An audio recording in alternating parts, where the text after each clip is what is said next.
Okay. Okay.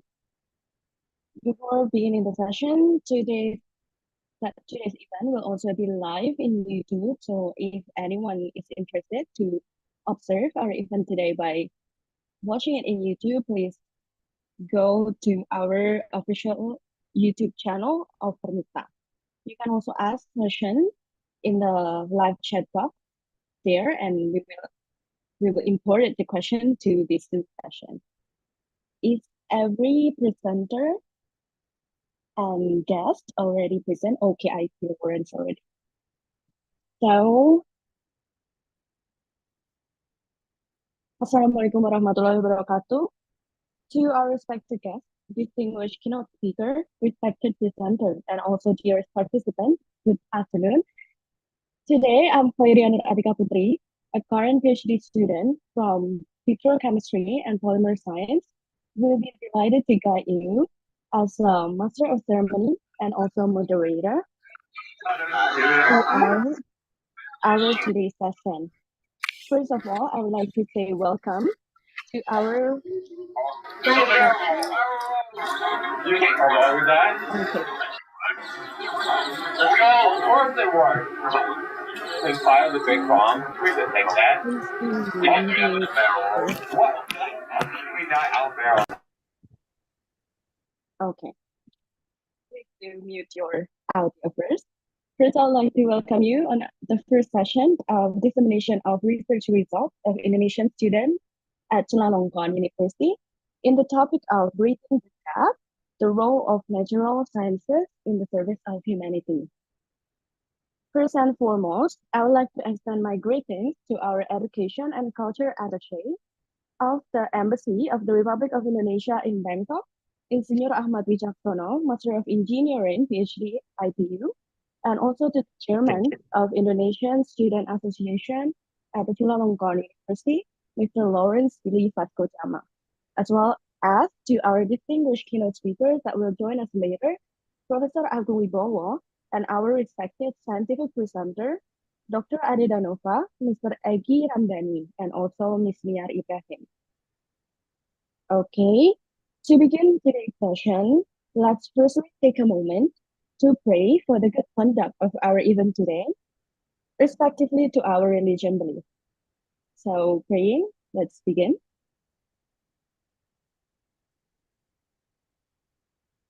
Thank you. Okay.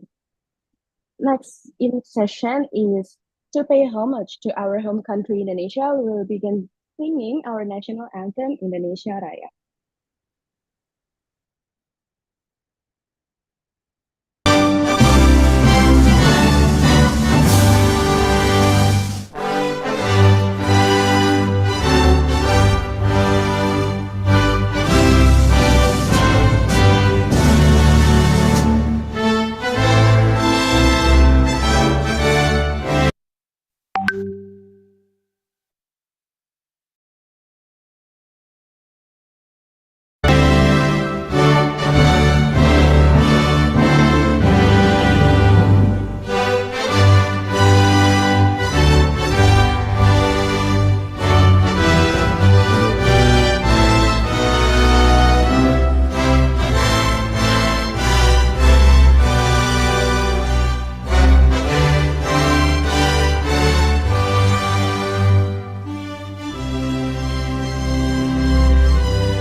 right, thank you so much.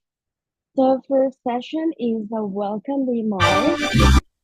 Okay, welcome remark from our chairman of Indonesian Student Association at Chulalongkorn University, Mr. Lawrence Billy. Are you ready?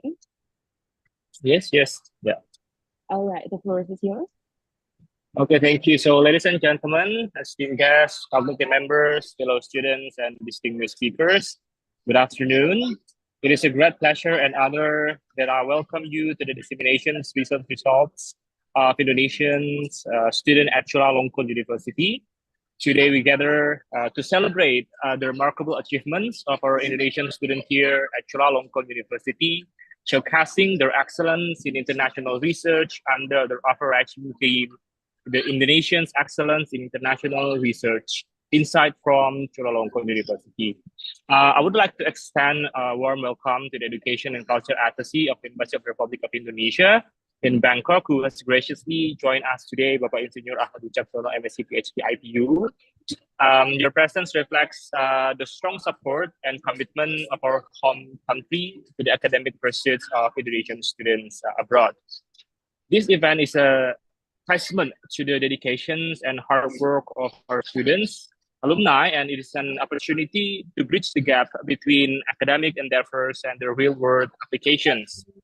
Our first session is focusing on the natural science group with the theme Bridging the Gap, Natural Science in the Service of Humanity. Will delve into the ways in which our students or alumni contribute to the betterment of the society through their research. And the second session tomorrow center on the health and life science group with the theme Synergy for Wellbeing, Uniting Health and Life Science for a Healthier Tomorrow. We'll highlight the collaborative efforts of our students in promoting well-being and advancing healthcare solutions. Our distinguished speakers, including the esteemed deans from the prestigious university in Indonesia, Professor Insinyur Muhammad Agung Wibowo, MSc PhD, Dean of the Faculty of Engineering, Universitas Diponegoro, and Dr. Apoteker Hadi Kunchoro, S.Farm M.Farm, Dean of the Faculty of Pharmacy, Universitas Mula Warman, and accomplished alumni who have pursued their studies here at Chula. We'll share valuable insights and experience that inspire us all. So once again, welcome to the disseminations of research results of Indonesian student at Chulalongkorn University. And let us embrace the wealth of knowledge that will be shared today and celebrate the achievements of our Indonesian scholars. Thank you and enjoy the event. All right, thank you so much, Lawrence. Please give a virtual applause to him. And next in session is the opening remarks from the Education and Culture Attaché of the Embassy of the Republic of Indonesia in Bangkok. Insinyur Ahmad Wicaksono, are you ready, sir? Yes. Is my All sound right. is okay? Yeah, it's audible. Okay. Thank you. Okay, the floor is So, Bismillahirrahmanirrahim. Assalamualaikum warahmatullahi wabarakatuh. Good afternoon, everyone. And I hope that all of you are in a good condition. But first of all, I would like to say sorry for at this time. I'm on the way from Bangkok to some area in Pathum Thani because this morning I have a conference in Raja Mangala University of Technology Group Tab, and then now I will have a meeting with not meeting actually. This is the outbound of a student of Indonesian school in Bangkok, and that's why sorry first that I talk here in the car. Yeah, I would like to say thank you to the keynote speech that Professor Agung Wibowo, the Dean of Faculty of Engineering, and also the other speaker, Dr. Ade Danova. We met before, and Mr. Eki Ramadhani, and also Niar Ibrahim. And yeah, in this occasion, I think I should support all of this activity, especially academic activity like this one, that the student will disseminate what is the result of their thesis or dissertation before, and yeah, of course, I should ask you to still continuing your research, because yeah, as long as you are living, then you should do research. Yeah. Especially those who are working as a lecturer, you have to do research. Yeah, so although I'm working as the attaché of education and culture in Embassy of Bangkok, but still I did some research with my PhD student and also uh, master student. And yeah, fortunately we have a Zoom, so we can have a discussion through the Zoom, just like this. And I do hope that the result of this research will make some a few point that maybe other student would like to do further research. Yeah. Besides, you are as the researcher, you do has to continue your study, but also maybe you are really inspiring, yeah, the other student from other universities or other from Indonesia, maybe that's would like to continue or further your studies also. I think that's the one that I would like to give a speech in this afternoon. And yeah, as I have been asked to open this dissemination uh, ceremony this afternoon. So with Bismillahirrahmanirrahim, I open this activity, and I do hope that this will make much more benefit to all of us. Thank you very much. Assalamualaikum warahmatullahi wabarakatuh, and good afternoon, everyone. Thank you. Waalaikumsalam warahmatullahi wabarakatuh. Thank you so much, Mr. Witaksana. Before moving on to the next session, let's take a photo first to commemorate this event. For the operator, could you help me? Okay, for the first page, please open your camera, everyone, if you could. But if you're not, then that's fine as well. Okay, let's wait. Don't be shy. You can open camera for a while. Okay, is that it? You can begin with the first page.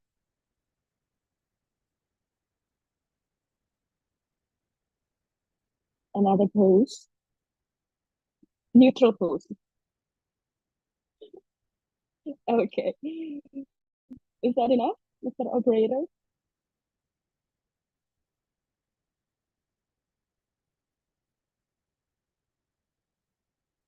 Okay. Okay, I take the silent as enough. So, just like Mr. Jackson said, today's event will try to inspire you by the findings that has been found by our students at here at Chulalongkorn University and also our alumni. Today you will be graced by the presence of three research presenters. The first presenter is Dr. Ade Danova.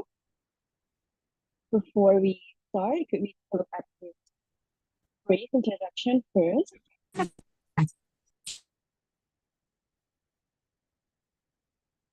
Mr. Ade Danova. Okay. So Mr. Ade Danova studied his bachelor in chemistry, also a master of science in organic chemistry from the Bachelor of Science in Chemistry from Universitas Mula Warman, and he received his Master of Science in Organic Chemistry from Institut Teknologi Bandung. He just received his Doctor of Philosophy in Organic Chemistry from the Chulalongkorn University at 2023. He published several works such as the alpha-glucosidase inhibition of terpenoids from the heartwood of Mansonia gaggai. Okay, it's a little bit difficult. Today he will present and give a life in the term of synthesis and biological activities of carbon derivatives. Are you ready, Dr. Ade? Yes, I'm ready. Dr. Okay. Wirya. Not yet, but the floor is yours. Please share your presentation. Okay.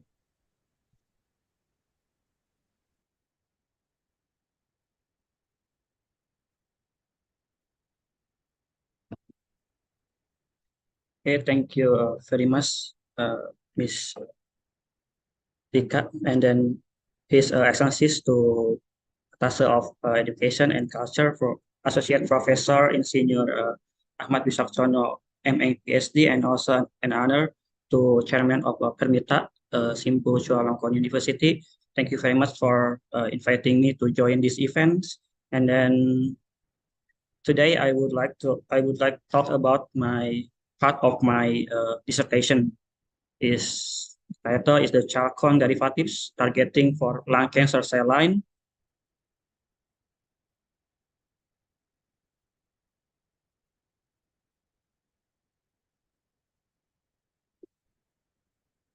Okay, short introduction from me. Already, actually, my research interests in like insula and I PhD, and also I continue my research interest in ITB. In ITB, I'm conducting the research about the hybrid molecules in medicinal chemistry using green chemistry approach, using electrochemistry, quick chemistry, and multi-component reaction, and also the find some new pathway to synthesize some active pharmaceutical ingredients. And also I have some research group with Dr. Elvira at ITB. And also this one have some equipment for organic synthesis like electrosin, carousel, and also for biological activity using Glomax micropet reader with Promega. And in addition, some equipment in integrated chemistry at ITB using as PLC, CD spectroscopy, polarimeter, UVV spectroscopy, and the H1 equipment is the HRMS spectrometry and also the NMR spectroscopy, this one. And when I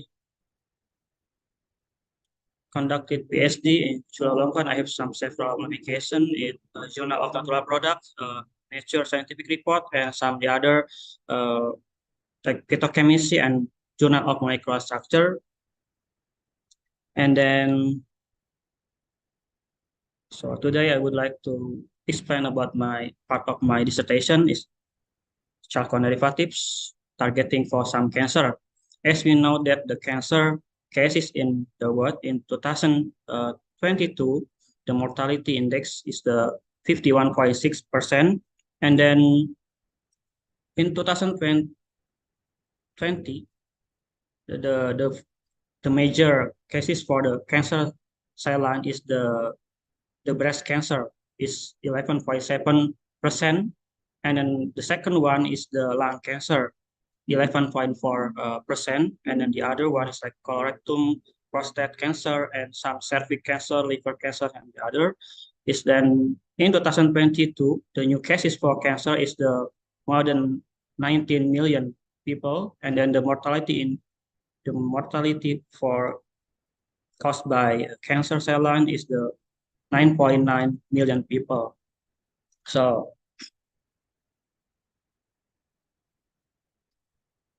and then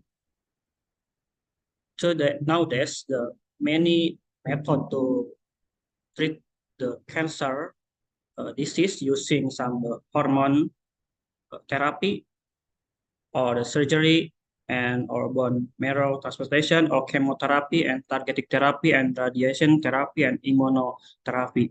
And for the chemotherapy, we can use some two type of the chemotherapy using this one using some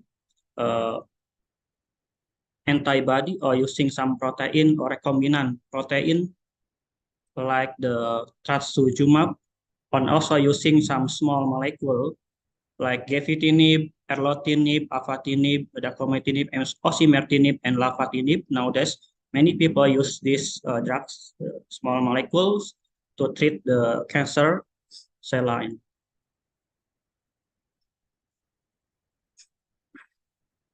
And then for the lung cancer, as we know that the second major disease for cancer in the world, and in the many pathway to treat or to inhibit the cancer cell line using some like the topoisomerase, and also this one the most people use is the targeting using tyrosine kinase.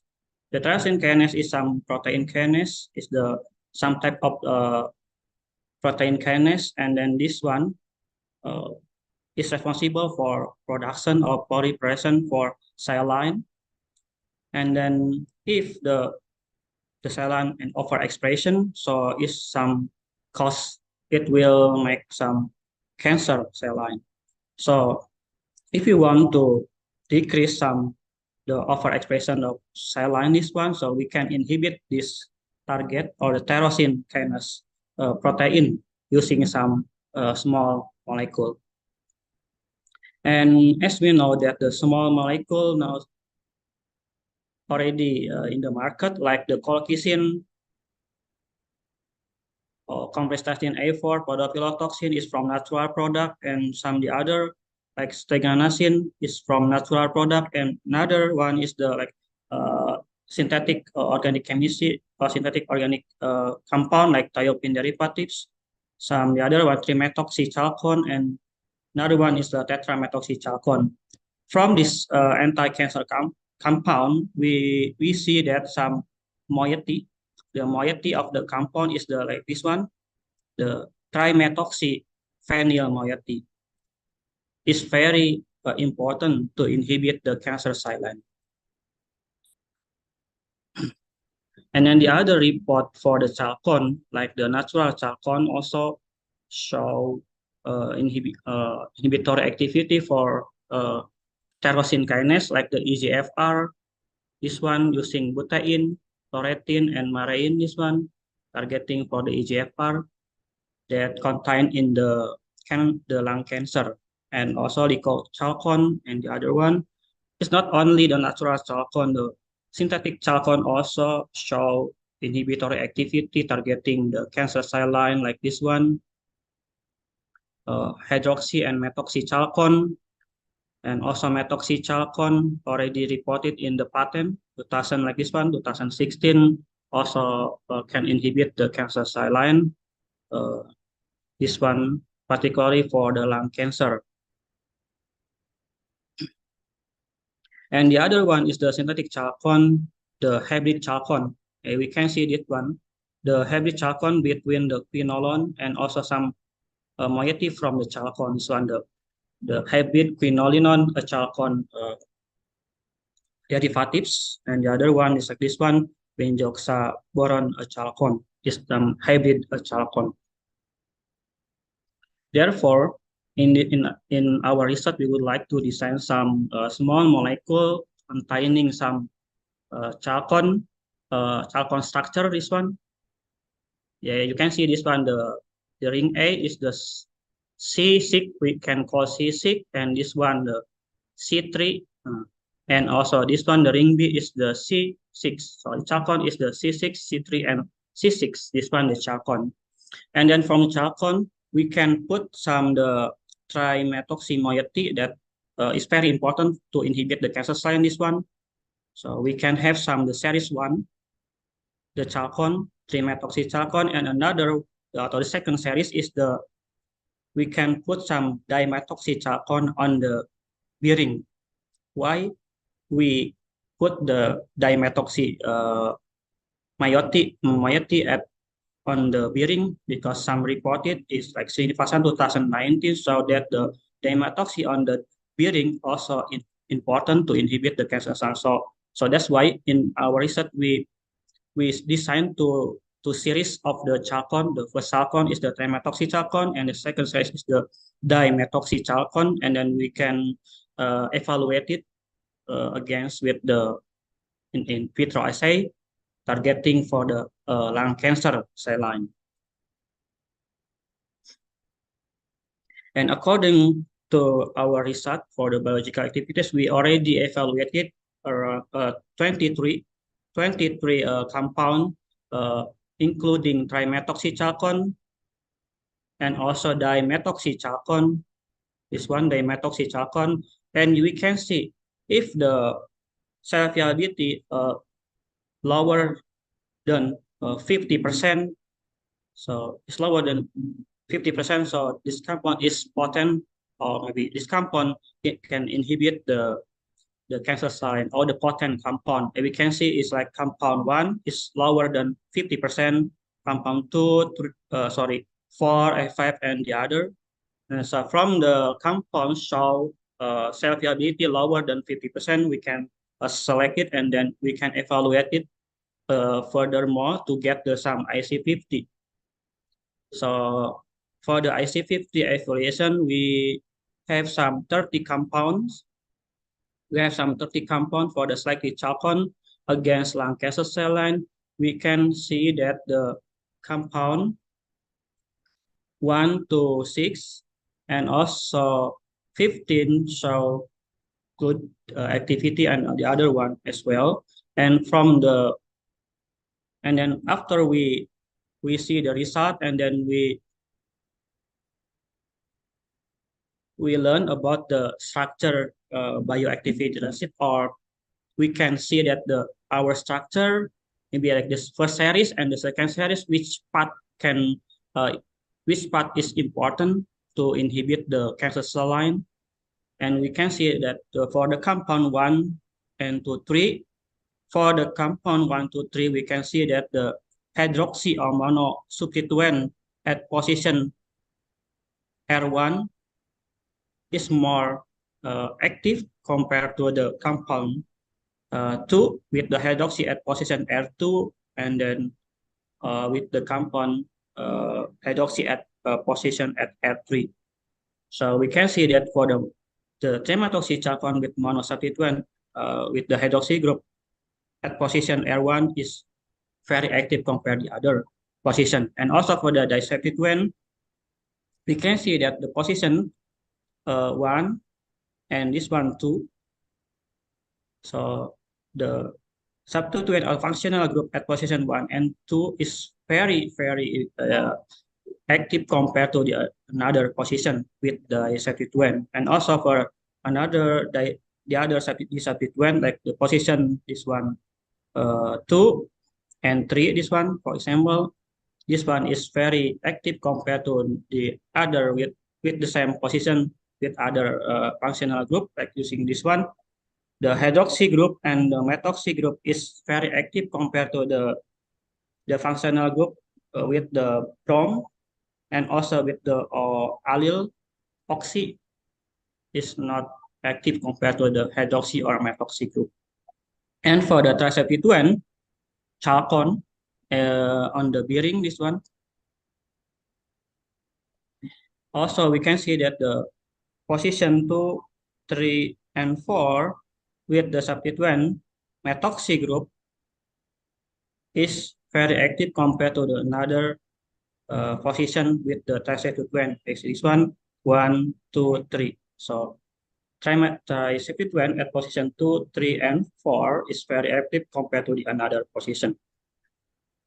So from this result, we can see that we select some compound, because we know that this compound with 13 compounds show inhibitor activity against the lung cancer, but we don't know that our compound can inhibit the cancer or can inhibit the normal cell. So that's why we further study with some selected compound with some selected with the active compound. So we choose compound number 6, number 7, and 9, and 10. We select, and then we evaluate it against a normal cell is the PCS 201 or 10 is the normal cell, and we can see that the selectivity index between normal cell compared to the cancer cell line is 1.14. So this compound is very selective only for the cancer cell line, but at this concentration. But another compound like the compound 7 9, and 10, the selectivity index is lower than 1. So it means that this compound also can inhibit the normal cell. So that's why compound number 7, 9, and 10 is not good for cancer. I mean, to treat the cancer disease. So for the compound 7 is very potent to inhibit the cancer cell line because the selectivity index is the more than 1.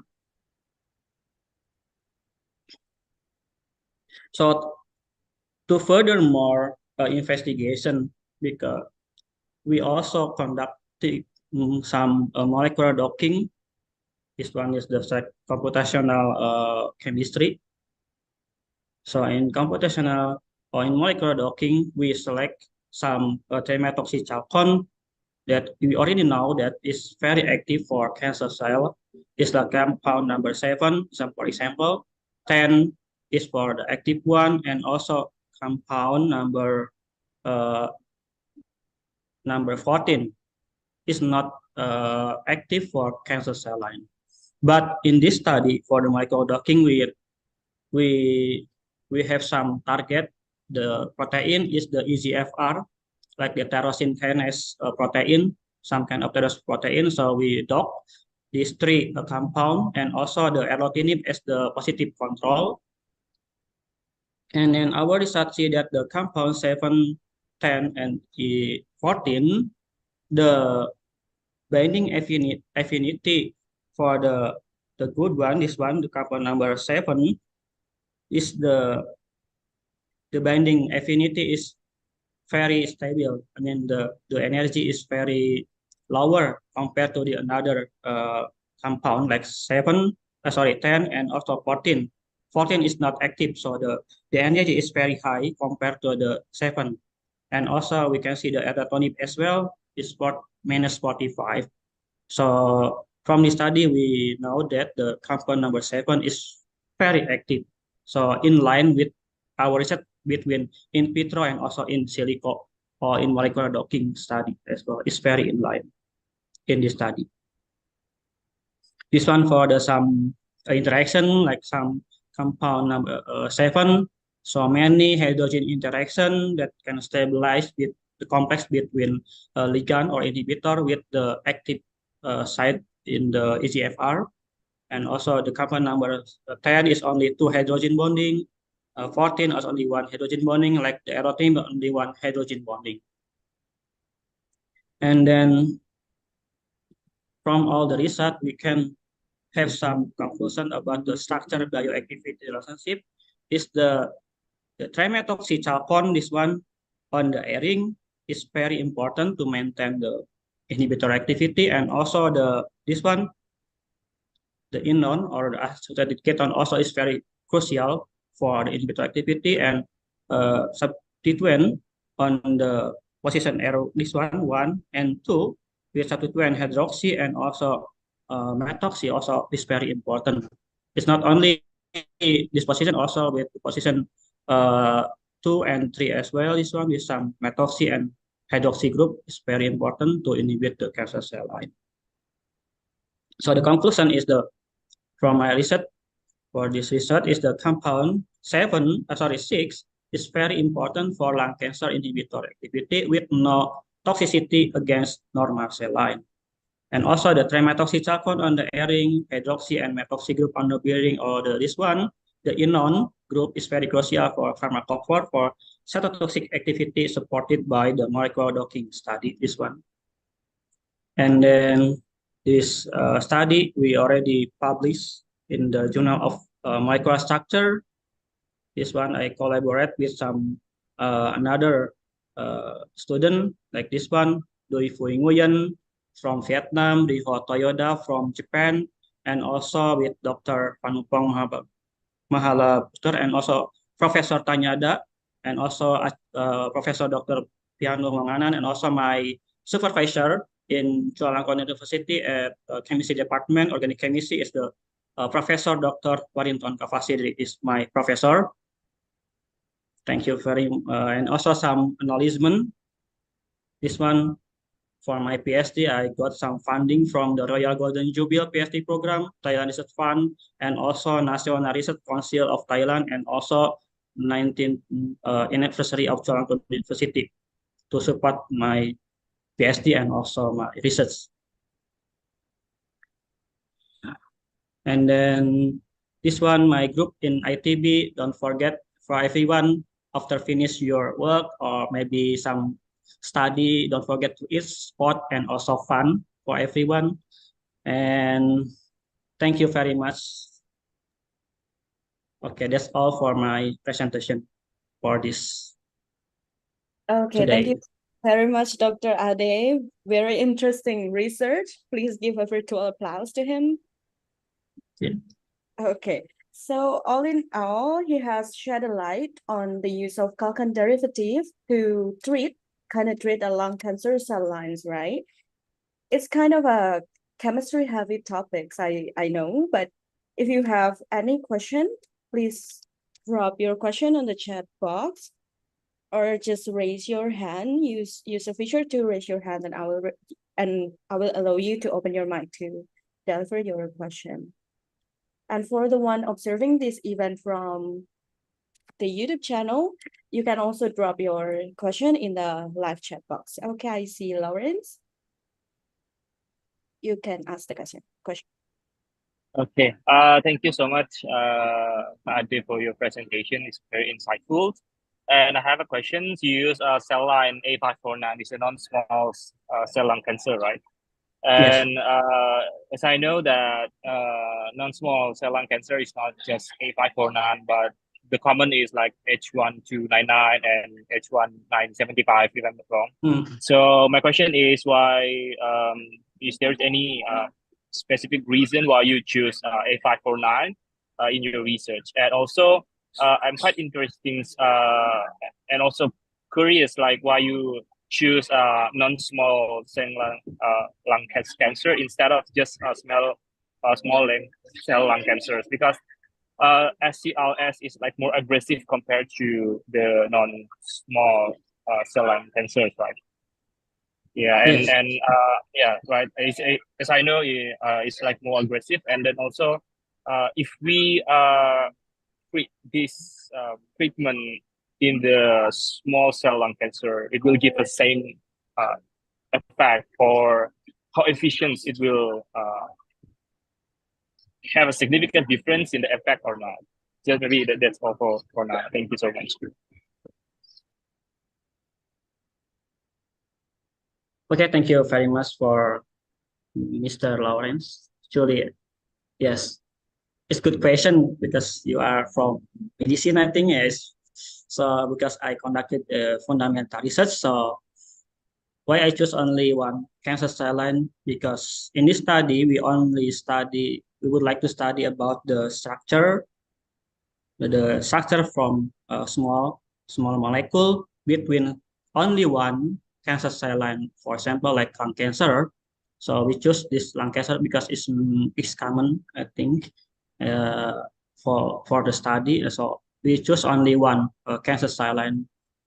So to study about the structure activity relationship. So we only study about the structure activity relationship against the lung cancer. So if we found that the active one, so we can further study with to see some effectiveness with another non-small cancer cell and with the other.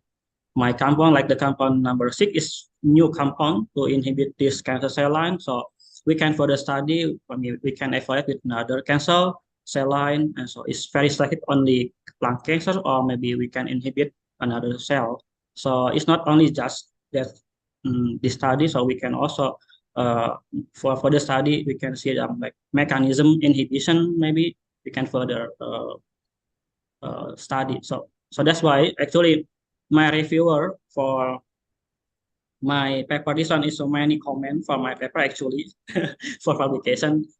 So because I only study about the structure relationship, so we only focus on this one, and then we not study for further for the mechanism. So maybe we can, maybe if you have some maybe study about the mechanism, so we can maybe collaborate maybe. Yeah. Because also in ITB with Dr. Fgira also we focus only on not only for the one cancer cell, we also focus with another cell line, and also we would like to further some like collaboration to see some mechanism actually, because now publication or maybe our research can further going to the industry, so we have to research with advanced research ethics. This one on the basic basic atau fundamental research, this one. So this one I only just this focus on the structured activity concept, this one. Maybe we can further research if you are interested, I think. Okay, is that answering your question, Lawrence? Yeah. It's answered my questions. And I have another one. I'm sorry if I missed the part. In the conclusion, you said that the compound number 6 was potent for lung cancers, inhibitory activity with no toxicity against normal cells. So I'm just curious Yeah. that what normal cells that you use as a in this research, because I'm Oh, looking for it, but I didn't found it. okay. Actually, in this research, I use the cell line PCS, this one, the PCS 010, I think this one, the normal cell that we use against the normal cell line.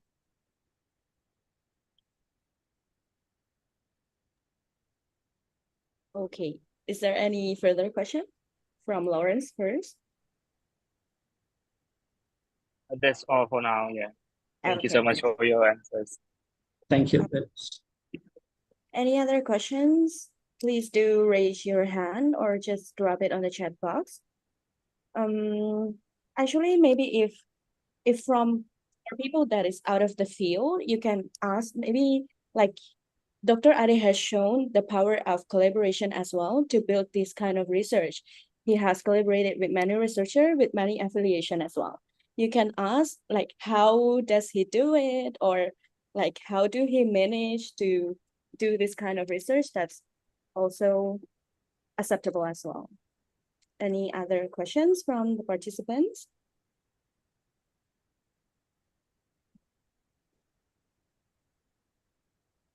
Okay, not yet. Actually, I have curiosity myself, Dr. Ade. Yes. For the people Sure, that's sure. out of the field, actually, right? You try to introduce a substituent with a methoxy group, right?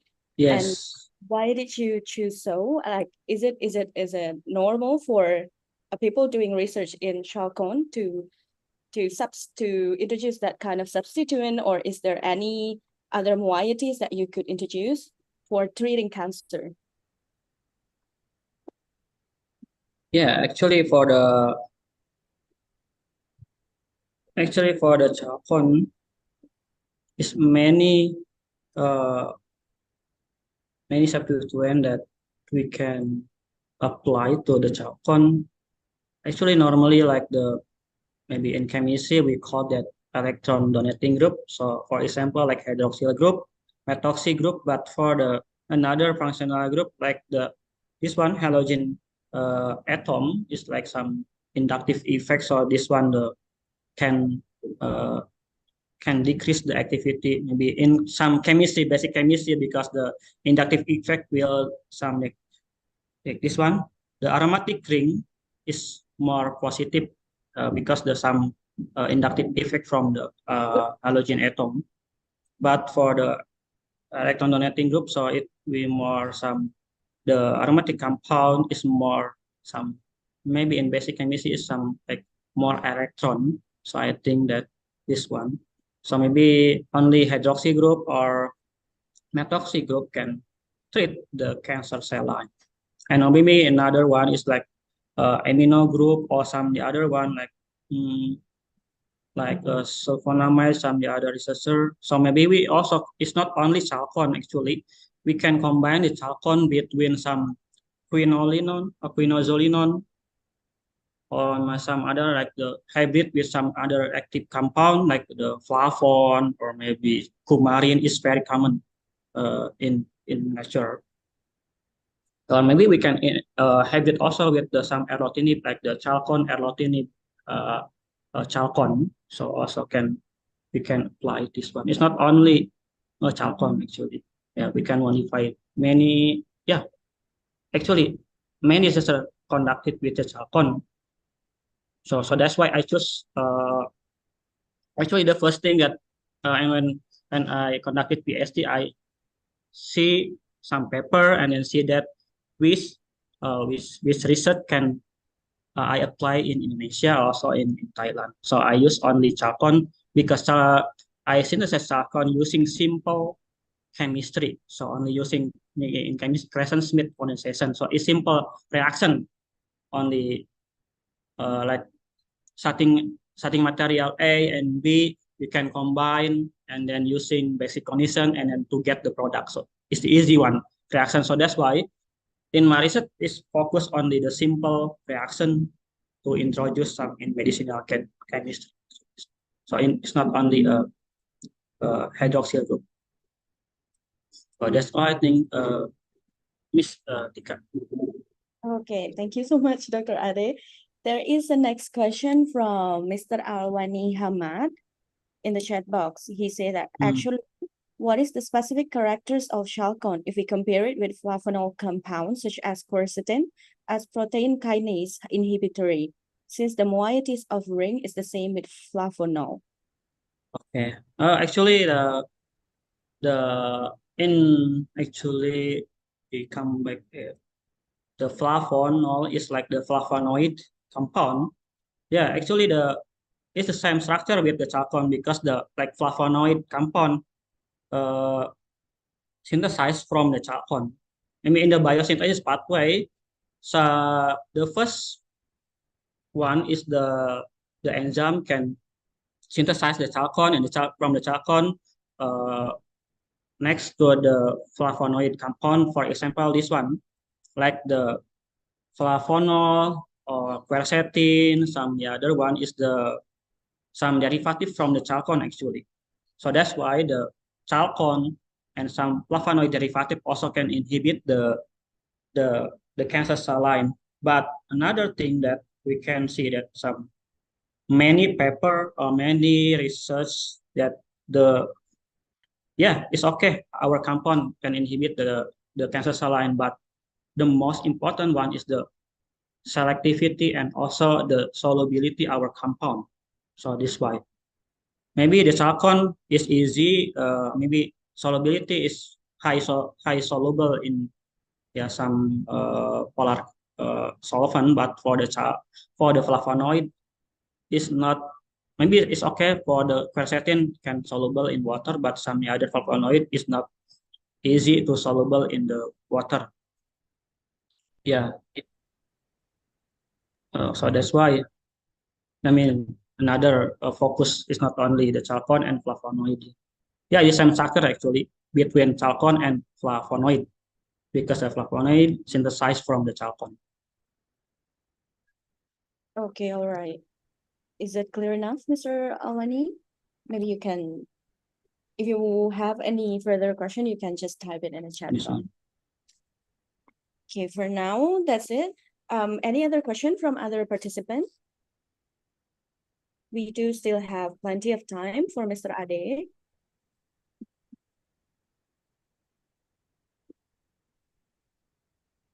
Okay, Niar. Okay, I'm curious about when you mentioned about the synthesis. So I would like to know for your process of the synthesis, is it take a lot of cost because as your research is for the fundamental research that will apply for human especially, and is it lower cost or high cost? Because in pharmaceutical industry, I think it will consider. Yeah. Okay. Good. Yeah, this one. Actually, to synthesize the chalcone is very cheap, I think, because we only need some this one, some like the acetophenone and also some benzaldehyde. And we can combine with the some hydroxyl group, this one. I mean, this one, sodium hydroxide or potassium hydroxide as the base. So it's very easy to synthesize the chalcone. We only put some like this one, acetophenone, some like this one, and also some benzaldehyde derivatives. This one we can make some, we can add with the some base condition like sodium hydroxide, and then we can make some the chalcone. It's very easy and it's very simple because the procedure at room temperatures. So it's not using some hot or maybe electricity. I mean, like some more high electricity. So it's not, yeah, this procedure only at room temperatures. It's easy. So that's why I choose only simple reaction. You can see. Okay. Yeah. And how about for contamination? Is it possible?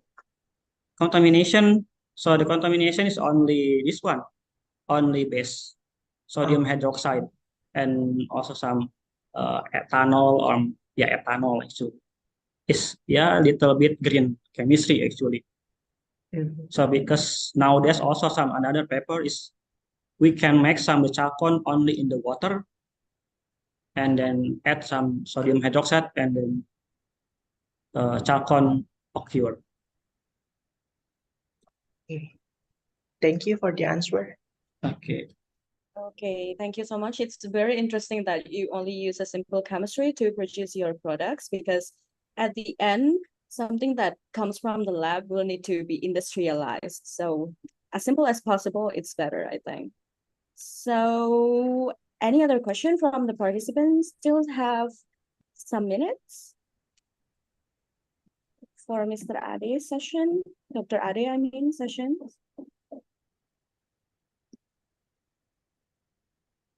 Okay, Lawrence, you are still muted. Okay, thank you so much for your. I'm just curious again, like after this, what's in the field of chemistry should do in the further response to these results? Because I'm just thinking since then, like okay, this result is quite interesting, and when I adopted it in the medical perspective, I see okay from this result is strong enough for us to conduct in vitro analysis as well, but in the point of view like the proliferation of the cancer cells and something else. But in the perspective of the chemistry, uh, what's next after we found this result? Thank you so much. Okay.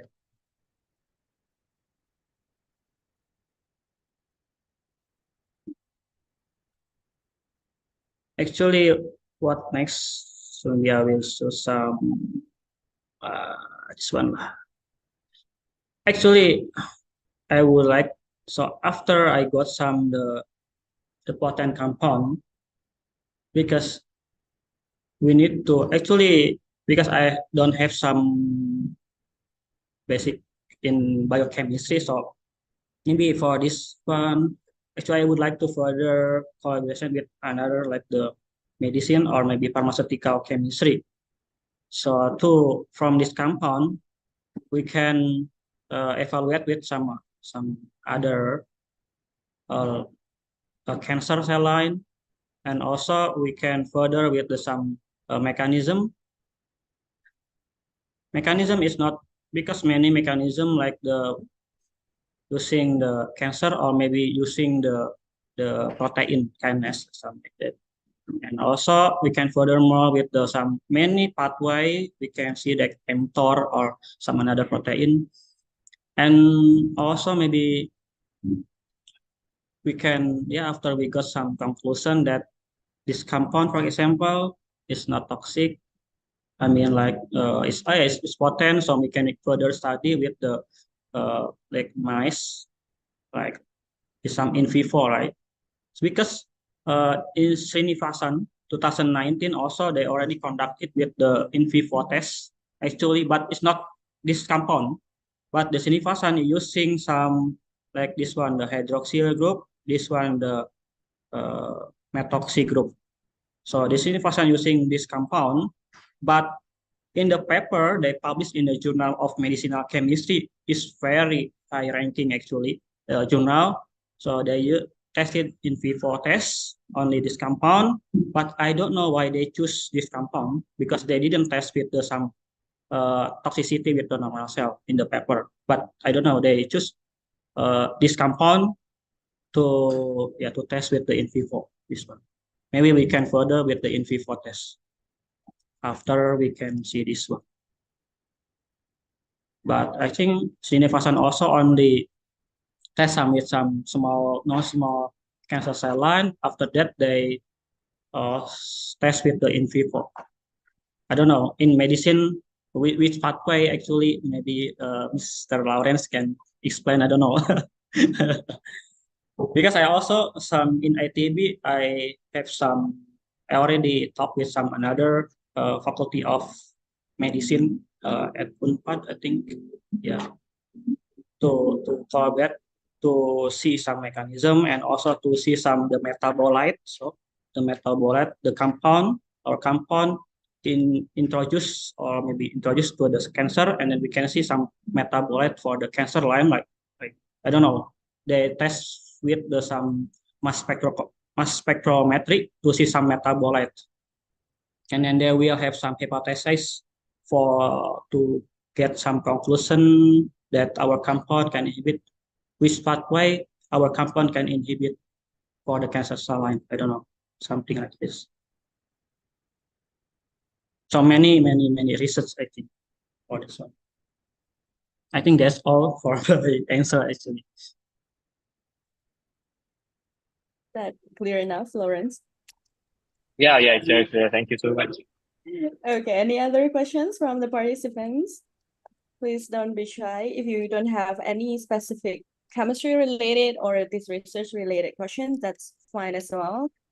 Like how he managed to do this kind of research, how his life while doing this research could also be asked. We still have around 10 minutes up in our Zooms for Dr. Adi session. It's very rare for this opportunity to have Dr. Adi here. So please make your opportunities work. Yeah.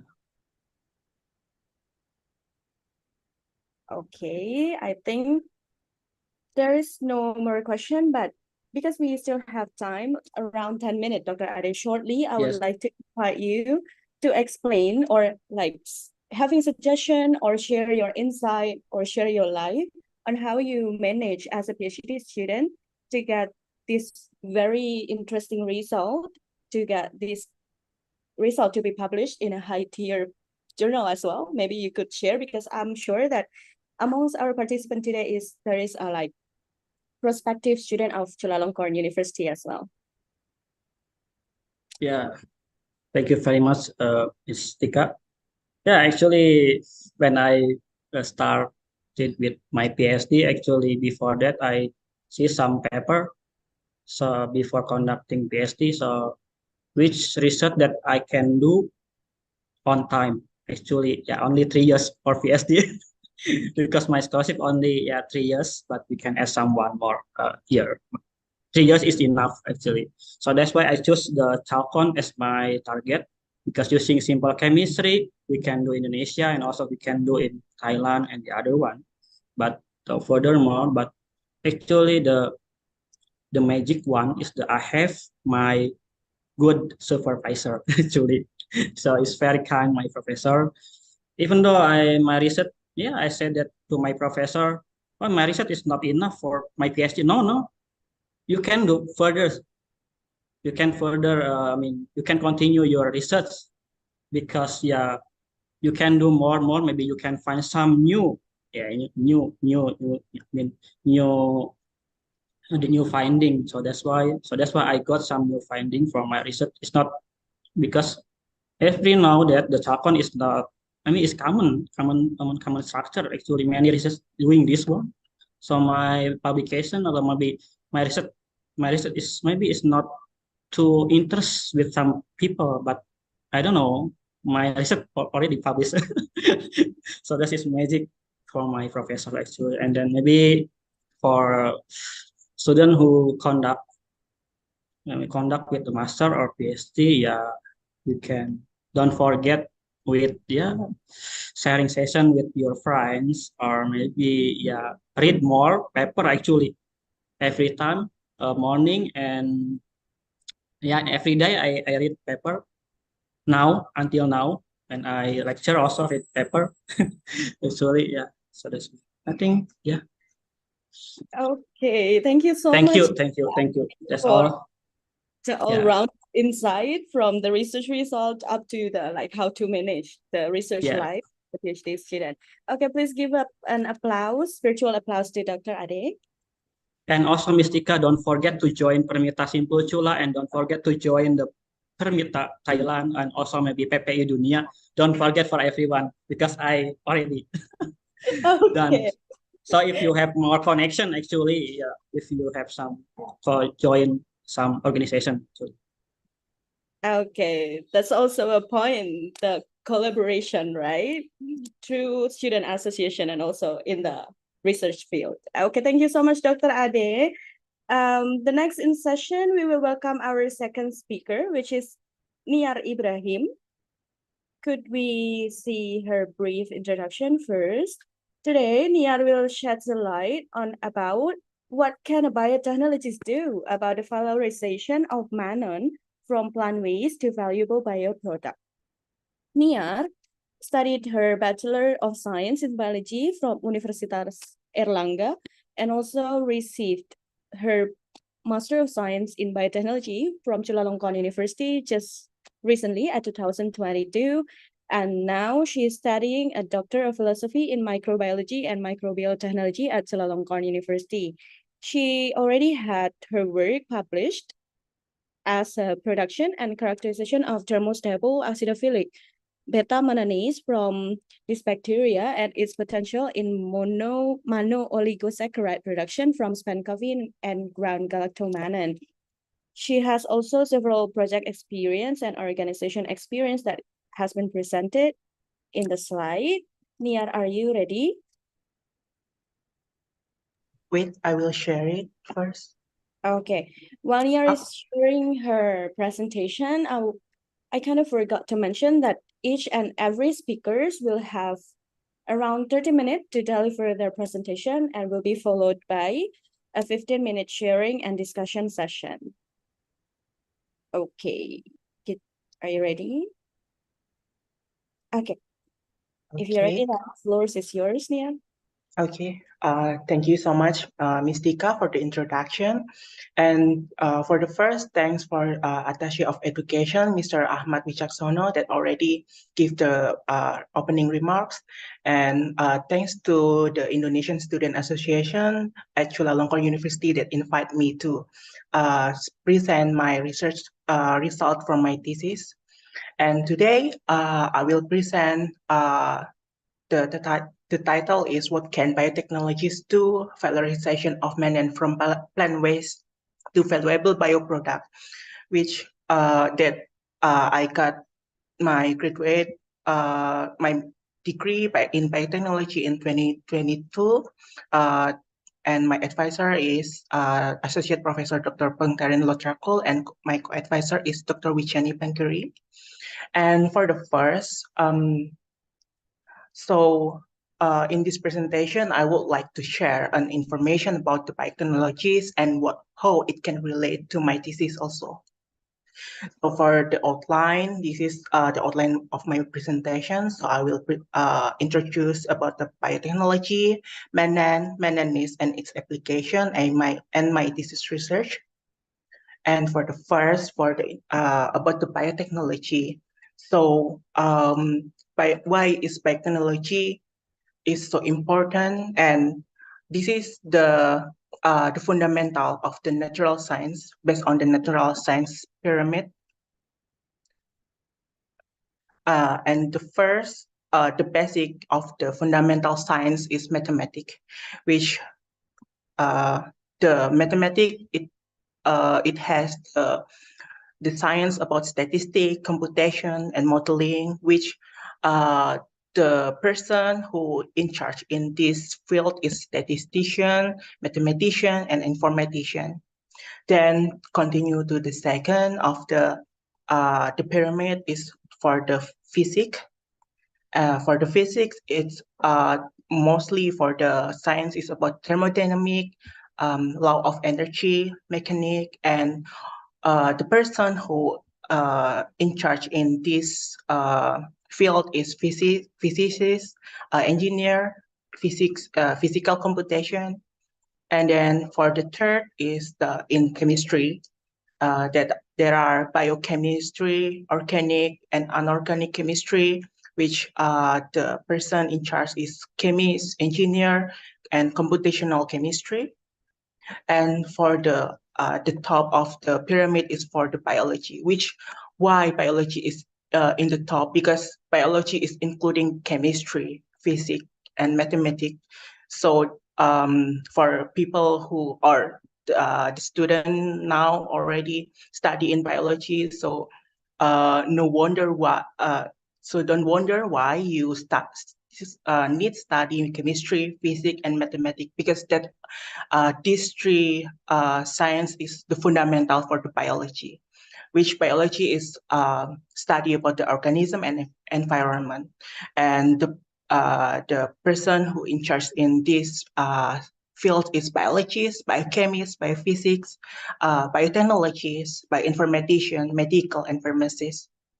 And continue for the biotechnology, and based on the concept of the biology niche. So in biology, we divided to become 4 groups. So there are microbiology, zoology, ecology, and botany. And from this group, for the biology is mostly working about the taxonomy for the microorganism, animal, plant, and also about the dynamic of environment. And then for the biotechnology, we study about the including the microorganism, animal, environment, and plant. And how important is biotechnology? So for the first, it can use for the renewable and recycle. For example, for the algae to synthesize the bio-oil, biofuel, and bioactive. And then for the second is for can use it important for the organism engineering and human being. That's for making the CRISPR-Cas9, and then can apply to food and farming industry. And then important tool for food sustainability and environmental sustainability. This for the example why biotechnology is important. There are a lot of why biotechnology important. And the field in biotechnology, there are 10.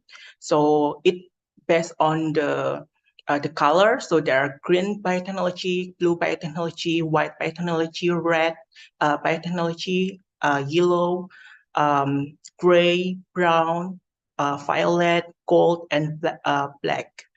So my focus is on the agricultural biotechnology and environment biotechnology. That's the green and gray biotechnology. So for the why I continue focus in agriculture and environment. So for the first, Manan is a polymer that consists in the yeast cell wall and plant cell wall, which is in human being. It can get from the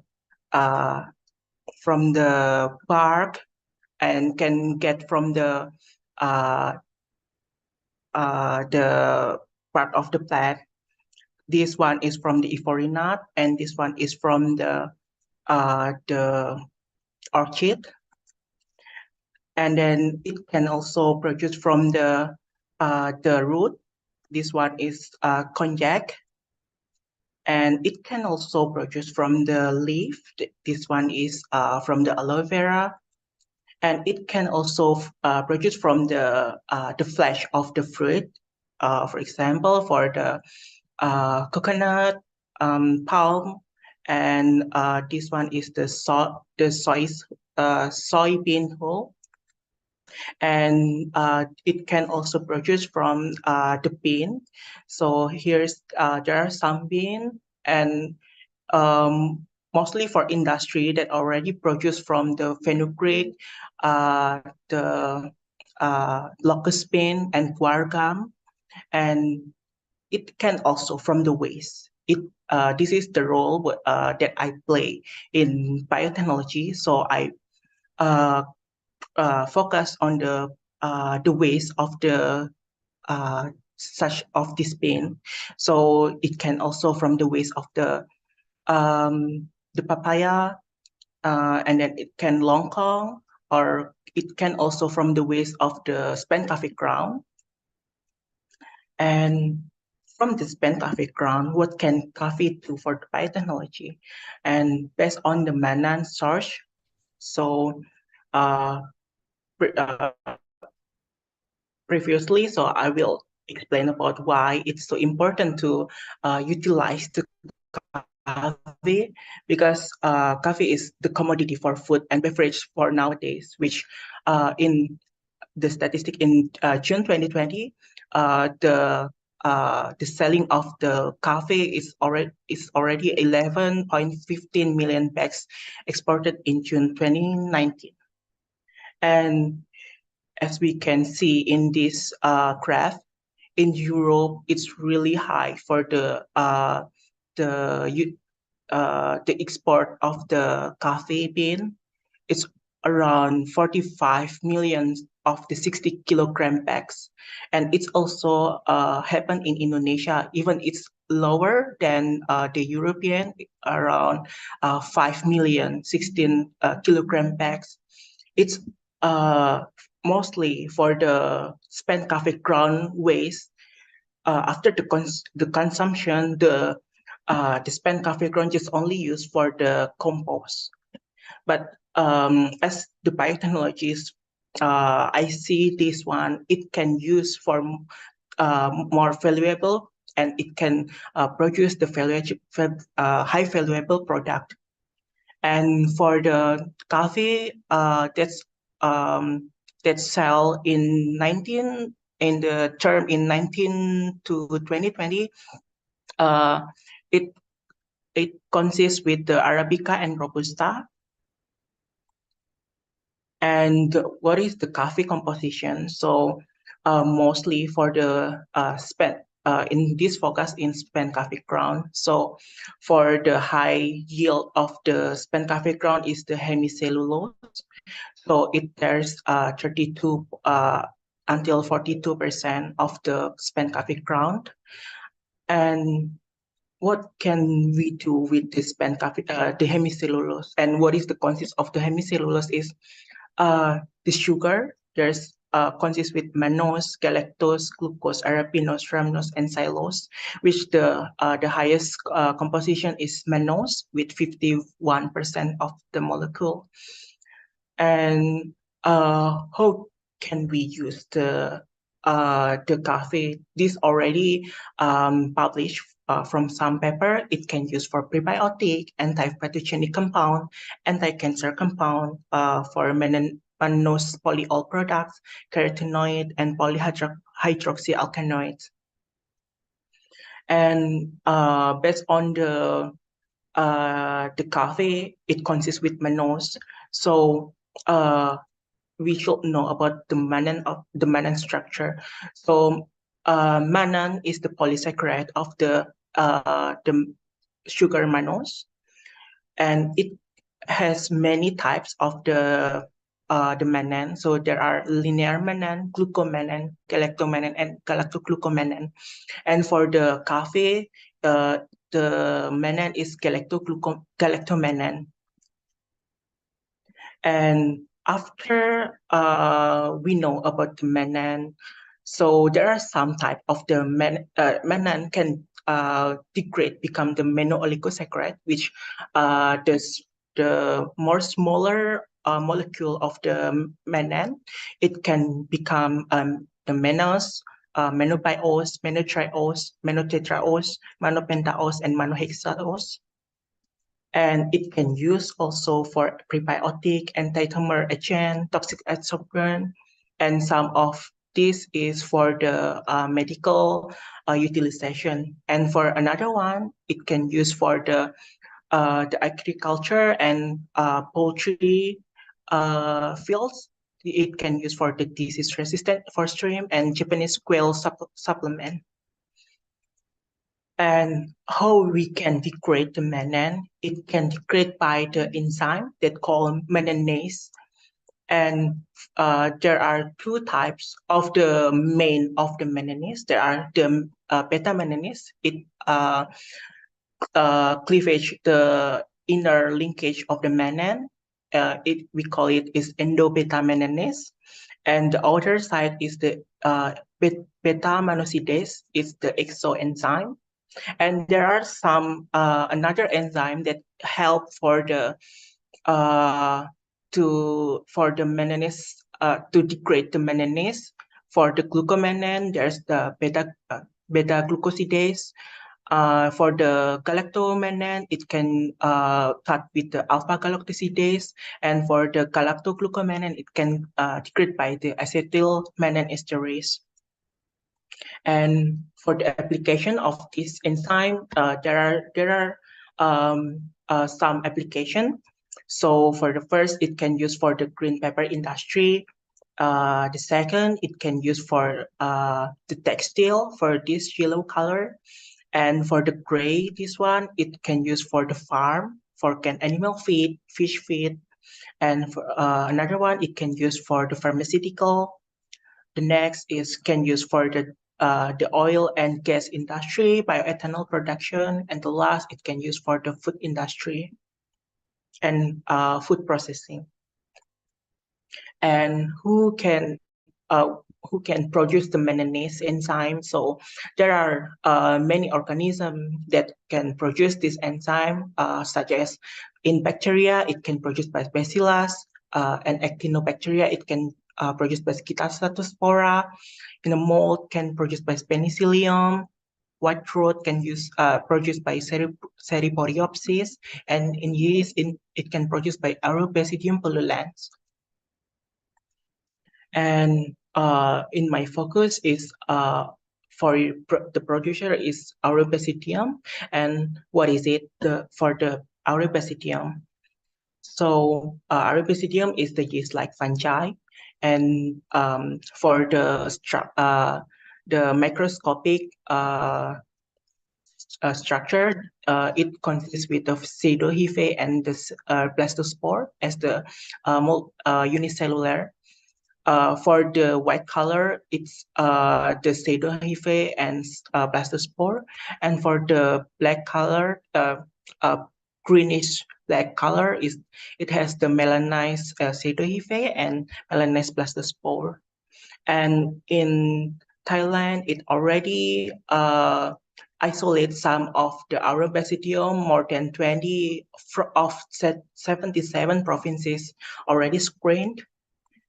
And some of the Aurobasidium in some of research, especially for in Thailand, it's already screened for the some production. For example, for the xylitol, sialoligosaccharides, biosurfactant, exopolysaccharide, and enzyme lactase, silanase, amylase, alpha amylase, and some bioproduct for Aurobasidium like beta-glucan, polymalic acid, antifungal, and pullulan. And based on this, I searched for the research gap in 2020. And I'm wondering about the meninase enzyme from the Aurobasidium, and it showed if the research the last research is in 1997 and 1996. It's so long time, and I interest to know and to find about the manganese from the Arabicidium. And this is the my research. So my thesis research name title is Production and Characterization of Manganese from Arabicidium species for Monooligosaccharide preparation from spent café ground, which the research gap that I um, that I uh, s- that I see is the best on the spent café ground composition. It's possible to produce manganese and monooligosaccharide. Moreover, it still have a lack data from Arabicidium manganese and its application, especially for the utilizing of spent café ground. And the objective of my research is to optimize the spent café ground extraction. The second, to get the optimum condition of the manganese production based on the medium composition and characterize the manganese of selected Thai Arabicidium strain. And third is to apply the manganese for spent café ground hydrolysis and check the prebiotic activity. And this is my research flow. So there are three parts. So for the first part is spent café ground extraction, and the second is the screening of the Arabicidium manganese, and the last is the monooligosaccharide production and application. For the first, for the spent café ground mannan, so I got spent coffee ground from the coffee shop in Bangkok, and I tried it in 60 degrees Celsius for 3 days and saved in 60 mesh. And I was determined the biomass chemical composition. And then I did the hot water extraction with the condition.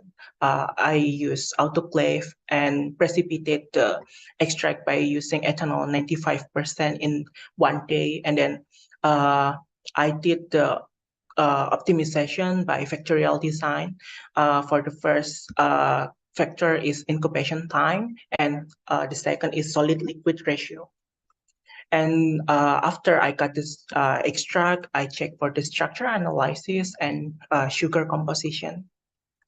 And this is the result for the composition of determination and extraction.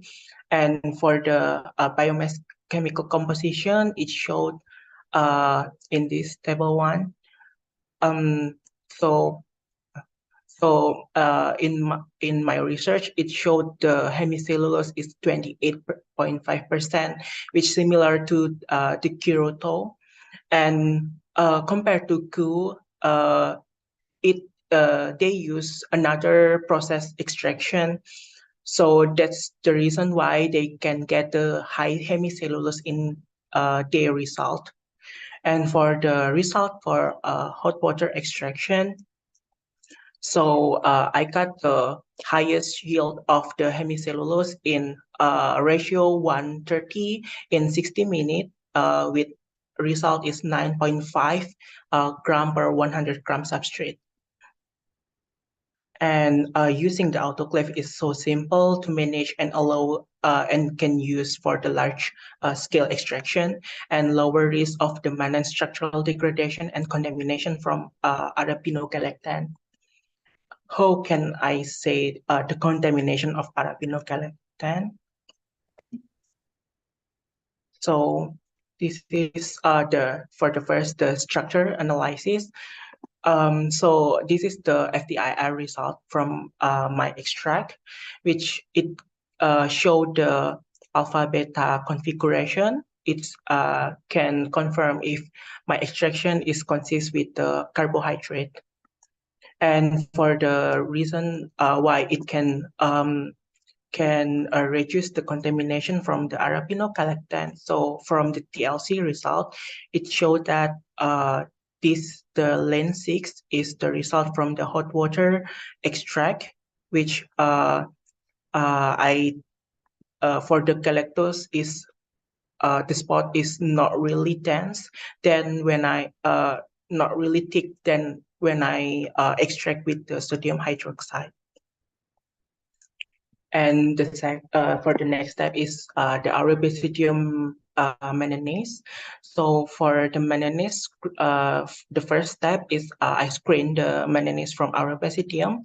So from 40 strains of Arabasidium from the PPURU collection, I preserve for the stock cultivation first and use freeze drying for the stock.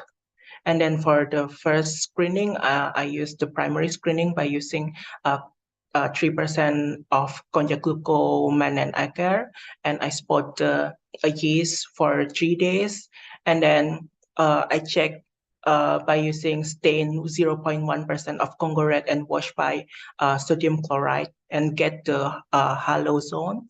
And then the second screening, I cultured the yeast in the YMB medium and then inoculate in production medium. Then I check the activity by using the NS method and check the protein content by Lowry method. And the result showed the result from the reference strain. This previously reported by Kremnicki, it showed the result is the enzyme activity is 6.3 unit per milliliter. And compared to the Thailand strain, it showed the best manganese producer, which the enzyme activity is 8 unit per milliliter. And for another strain, result from this experiment, it's qualitative was not always correlated with quantitative. We can see from this for the +2, it can get the activity in 6.4, but for the index activity in +4, it obtained the activity in 2.4 unit per milliliter. And this is the first report of the Arabasidium melanogenum and thailandines result for the manganese activity. And the next is the optimize of the manganese production. So for the first, I select the medium composition by using the one factor at a time. So for the first, I check the carbon composition. I use konjac glucomannan and spent coffee ground extract. And then the second, I choose some of the nitrogen composition. And then the third, I check the supplementary of the L-asparagine. And then I check the activity by using DNS method and check the protein content in Lowry method. And after got the result from the one factor at a time, I optimize the carbon nitrogen ratio by using design expert with response surface methodology. And then I check the production curve. So for the production curve, I conduct with 5 days incubation and harvesting every 24 hours. And this is the result for the optimization. For the first konjac glucomannan, it showed higher than spent coffee ground significantly. Then I tried to use the konjac glucomannan in ammonium sulfate as the nitrogen source and as some of the nitrogen source, and it showed ammonium sulfate it can produce more higher activity. And then I tried to compare the konjac glucomannan and spent coffee ground in yeast nitrogen base and ammonium sulfate. It showed that if konjac glucomannan in yeast nitrogen base and spent coffee ground in ammonium sulfate, it's not significant different. So I continue to use the spent coffee ground to check for the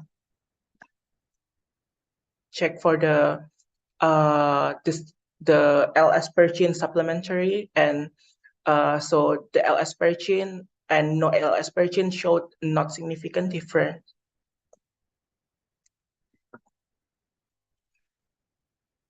And this is the result for the optimization by using RSM. It showed this model. This model is fit to optimize the production of the enzyme with the R square is 0.9 and the coefficient of variance is 1.4. And from this equation, it can use to predict the how many yield that can how many activity that can get from the calculation. And for this experiment, so I got the prediction for getting the optimum of the activity of manganese 7.4 unit per milliliter. It can get from this pentacafecron in 1.5%, ammonium sulfide 1.3%, and without L-asparagine. And for the production curve, it showed that in the 3 days, in 4 and 5 days, it showed not significant difference to compared to the 3 days. And in 3 days incubation to the fourth day incubation, it showed the cell already reduced. And then I choose the 3 days as the day for the harvest of the enzyme. And for the characterization of the manganese, I conduct with the factorial design for the to get the optimal condition in 5 temperature and 7 pH.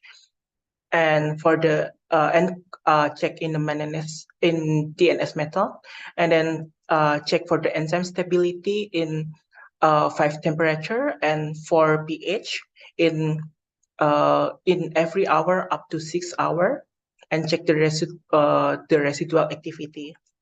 And then I conduct the substrate specificity from 8 substrates under optimum condition, and then check the ion and chelator effect from 9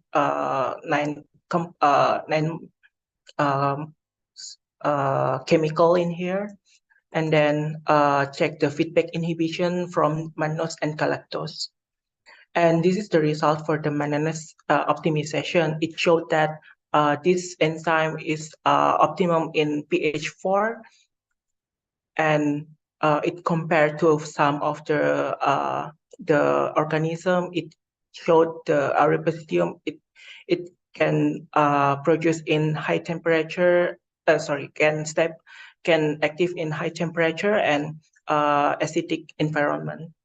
And for the stability, it showed the enzyme can stable in 50 and 55 degree, and already and still stable in 60 and 65 degrees Celsius, but in 60 degrees Celsius already in the half time in 6 hours, and cannot stable in 70 degrees Celsius for 2 hours. And for the pH stability, it showed it's stable in pH 4 and 2.7 for 6 hours.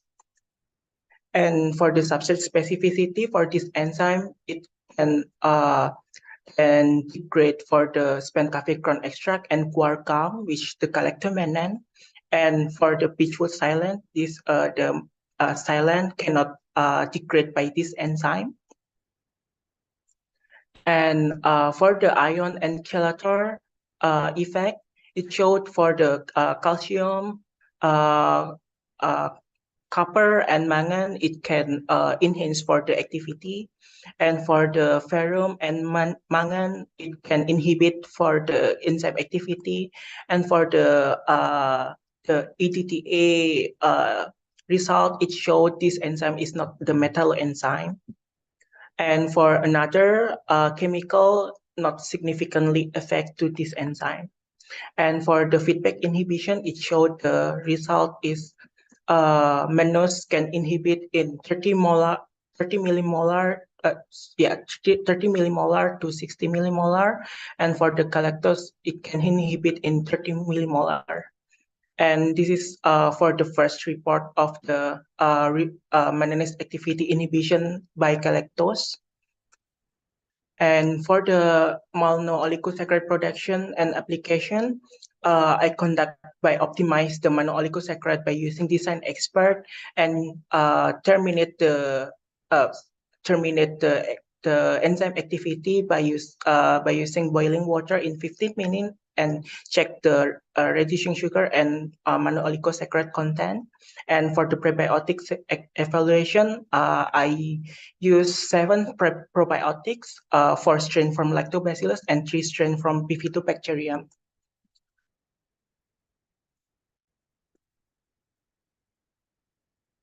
And this is the result for the optimization of the mono-oligo production. It showed this model, it can fit for this production, which the R square is 0.85 and coefficient variance is 12.5. And the optimum factor can obtain the reducing sugar of 0.66 with using enzyme 66 unit and incubation 5.8 hours. And the reducing sugar, it's in the reducing sugar, it contains mannose, manobiose, and manotriose. And for the prebiotic evaluation, it showed this mono-oligosaccharide can enhance better for Lactobacillus acidophilus and Bifidobacterium brevi.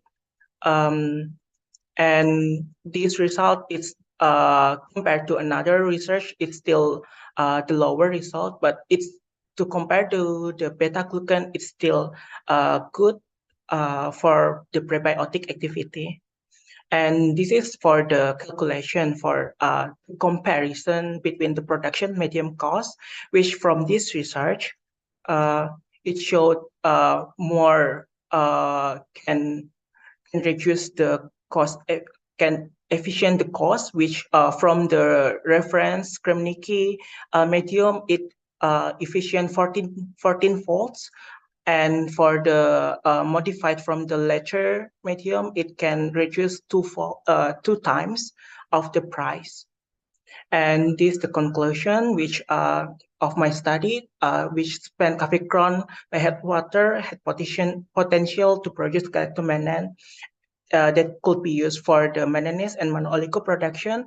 And this is the this is the first report of manganese production in Arabicidium melanogenum and thailandine strains. However, the Arabicidium pullulans and RRL 58524 highly specific to glucomannan and galactomannan. And the hydrolysis, the last is the hydrolysis product of spent cafecron mannan contain manobiose and manotriose can enhance the probiotic. And the perspective of this research, it can use for the thermostable and acidophilic enzyme candidate for bioindustry. And the second is the finding in this study could be used for further development for inexpensive mono-oligosaccharide production for commercial product, especially for prebiotic functional food. And the last, it could also lead the addition of value to the otherwise underutilized. And this is my published article from my master research. You can scan from this one, and you can get later for the PDF. And this is my my profile about my research. So my research is about mostly exploration and utilization of microorganisms for bioproducts. And you can scan this to connect with me in ResearchGate, or you can follow me in my Instagram. This is my Instagram, niar.microbes. And thank you so much for the time. Okay, thank you so much for Niar for sharing such an interesting topic on how to produce a mannan, right, from a spent coffee ground. Yes. Okay. Let's proceed with the sharing and discussion session. Is anyone having any questions for Niar? please raise your hands or just drop your question in the chat box. Okay, Fajar. Fajar first. Thank you so much for the chance you gave. I'd like to ask, I'm recently the staff in the research and development in food and beverages. Recently, in our existing product is also produced like digestion digestion for the digestion pharmaceutical like traditional drinks for the digestion, and we use like lactose pod as the prebiotic and also oligosaccharide and polydextrose as the fiber. Can you share about the your journey about the Manan and also like about the function of Manan like oligosaccharide, and I'd like to know because I want to know about it more, and and it can help me um to make some like research plan for pursuing my master degree soon. Thank you so much.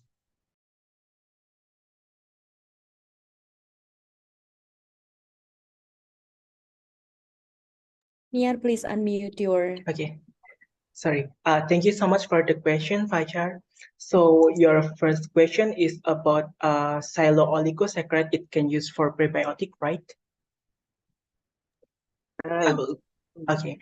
So for the silo oligosaccharide, yeah, it's possible for the can be used for prebiotic, because in my research group in my master, so my research group name is this one, Plant by PBURU, is Plant Biomass Utilization Research Unit. So in my, not my experience, but my lab mate.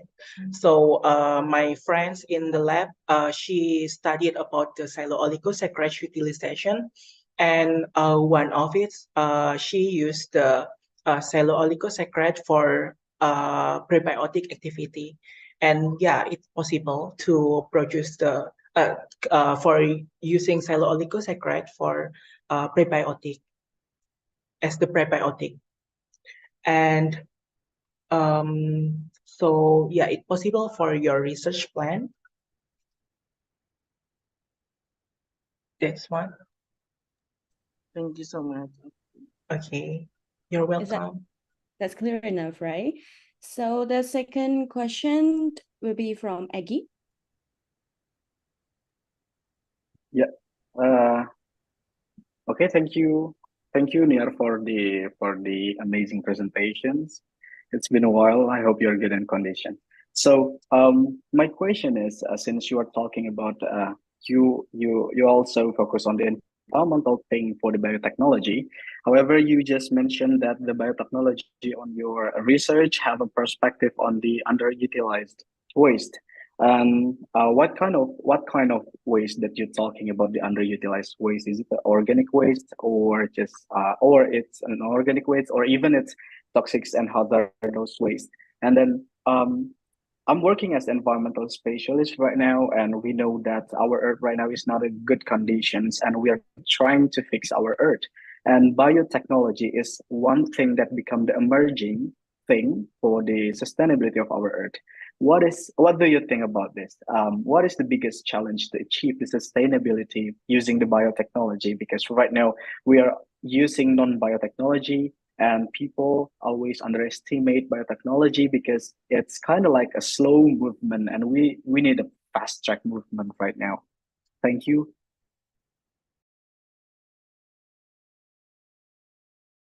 Okay, thank you so much, Kak Eki, for the question. So for the first question, so in biotech, so for the waste, the underutilized waste is it can get from the organic and inorganic also. But for inorganic, in honest, because my focus mostly is on inorganic. So for inorganic, I still don't what can I say, like I still don't get a clue, but it's possible for utilize the inorganic. And for the organic waste, it's mostly possible for the biotechnologies used for their research, and it can use for the human being also. And for example, for the another ways, especially for the manganese in my research, it can use also from these papaya seeds or longkong seeds, which mostly our people, not only in Thailand but in Indonesia and maybe everywhere, mostly they throw away for the seeds. And for biotechnologies, it can be some valuable product. It can produce some many kind of the product, not only for enzyme or the chemical, but it can use it can use more for the valuable things. And that's why my presentation is about valorization. So it means like to enhance uh, that some people think like the seeds is no value, but for the biotechnologies, this is the valuable product. This is the valuable thing that we can use for another product. And maybe for another thing that I already conduct also when I was in bachelor. So for the research for the using the hydrolysate from the rice straw, so I can produce the biosurfactant. This one, which biosurfactant can use for the agent for to to uh, to help the degradation of oil, especially for the oil spill, because this strain I got from the sludge from one of uh, the oil mine in Indonesia. This one. So yeah, it's possible to use for the environment also. And for the second question, for the biggest challenge for the biotechnologies, especially that's already underestimated like maybe some people think like what is the biotechnologies can do, something like that. So yeah, maybe some people still underestimate for the biotechnologies or some of the scientists that that's research in the environment, because maybe for the first thing about the minimize of the presentation like this one, like now I can present in the event from Permita. So this is my change to share my experience as biotechnologist. So the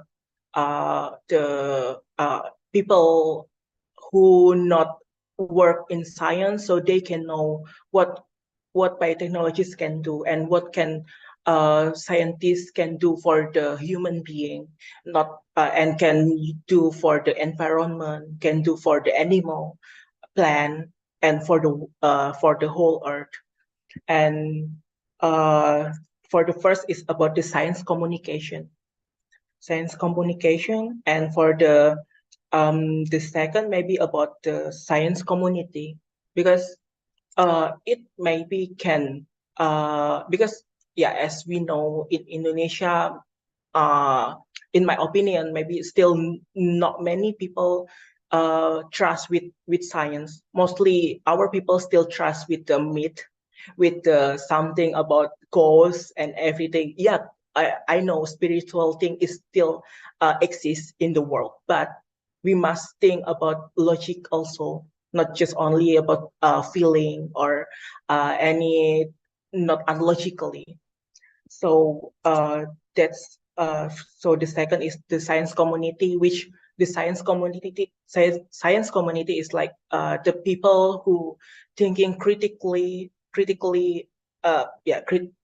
thinking about the phenomena that happen. For example, maybe now in my hometown in Sidoarjo, so there is the lumpur lapindo, which that's the big problem. I think not I think, but yeah, in the future maybe it will be a big problem, but until now we still can unsolve the problem from the lumpur lapindo, which as for me as biotechnologist, I have planned, yeah, if I have the change to um, maybe I can isolate the microorganism from the lumpur lapindo, and then from the strain that I get, maybe I can use to degrade the oil. Maybe not much, but at least I can reduce the contamination around of the area, something like that. Yeah, that's my answer for this first and second question. Okay, just a bit questions. You said that your bioproduct can become a solutions for the oil spill. Is it oil spill on soil or on water, on sea, or both of them?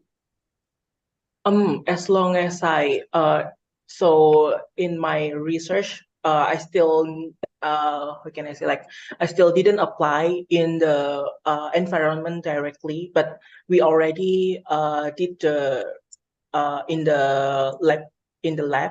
So we just know about the activity, and we just know about how it can reduce the viscosity of the oil, something like that. But maybe we still need to improve uh, the the process of the degradation. But it's still possible as we Indonesian researcher. Yeah, we still have the hope for uh, solving the problem, in our country. Okay, thank you, Nia, for the answer. And if you're still curious about the lumpur lapindo, you can stay a bit longer. I will talk about the oil and gas after this. Maybe it answer your question why lapindo had happened in Indonesia. Thank you. Okay, thank you so much. Very interesting discussion. Sorry for okay, Bayu. Do you want to ask a question? If it is not, then please do mute mic. Okay. I have received the last question in the chat box from Imelda. Besides saccharide, SCG also has several secondary metabolites, right? How do you think it will affect the production of the manganese or MO when we use the SCG as the biomass? Please shortly, Nia, could you shed a light on it? Okay, so for the metabolite, so actually for my research, this one, my research in my article, so I repeat again for the extraction, but before I publish my article. So in my published article, we use the what is that? The defect of the spent ground to minimize the what is it? To minimize the metabolites, the secondary metabolite, and some of the lipid, because in spent ground, it's also consists with the lipid or the oil. So we did the defected also. So that's the that we already did for to minimize the effect of the production of manganese and monooligosaccharide.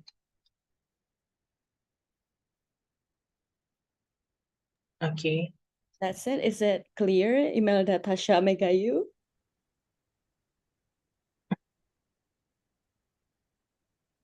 Okay.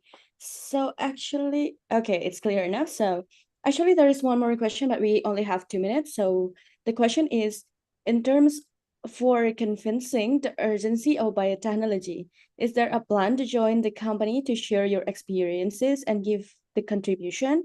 Hope the best for you. That is so worthy to develop and implement to society. This is the statement from Fajar Hasmoro.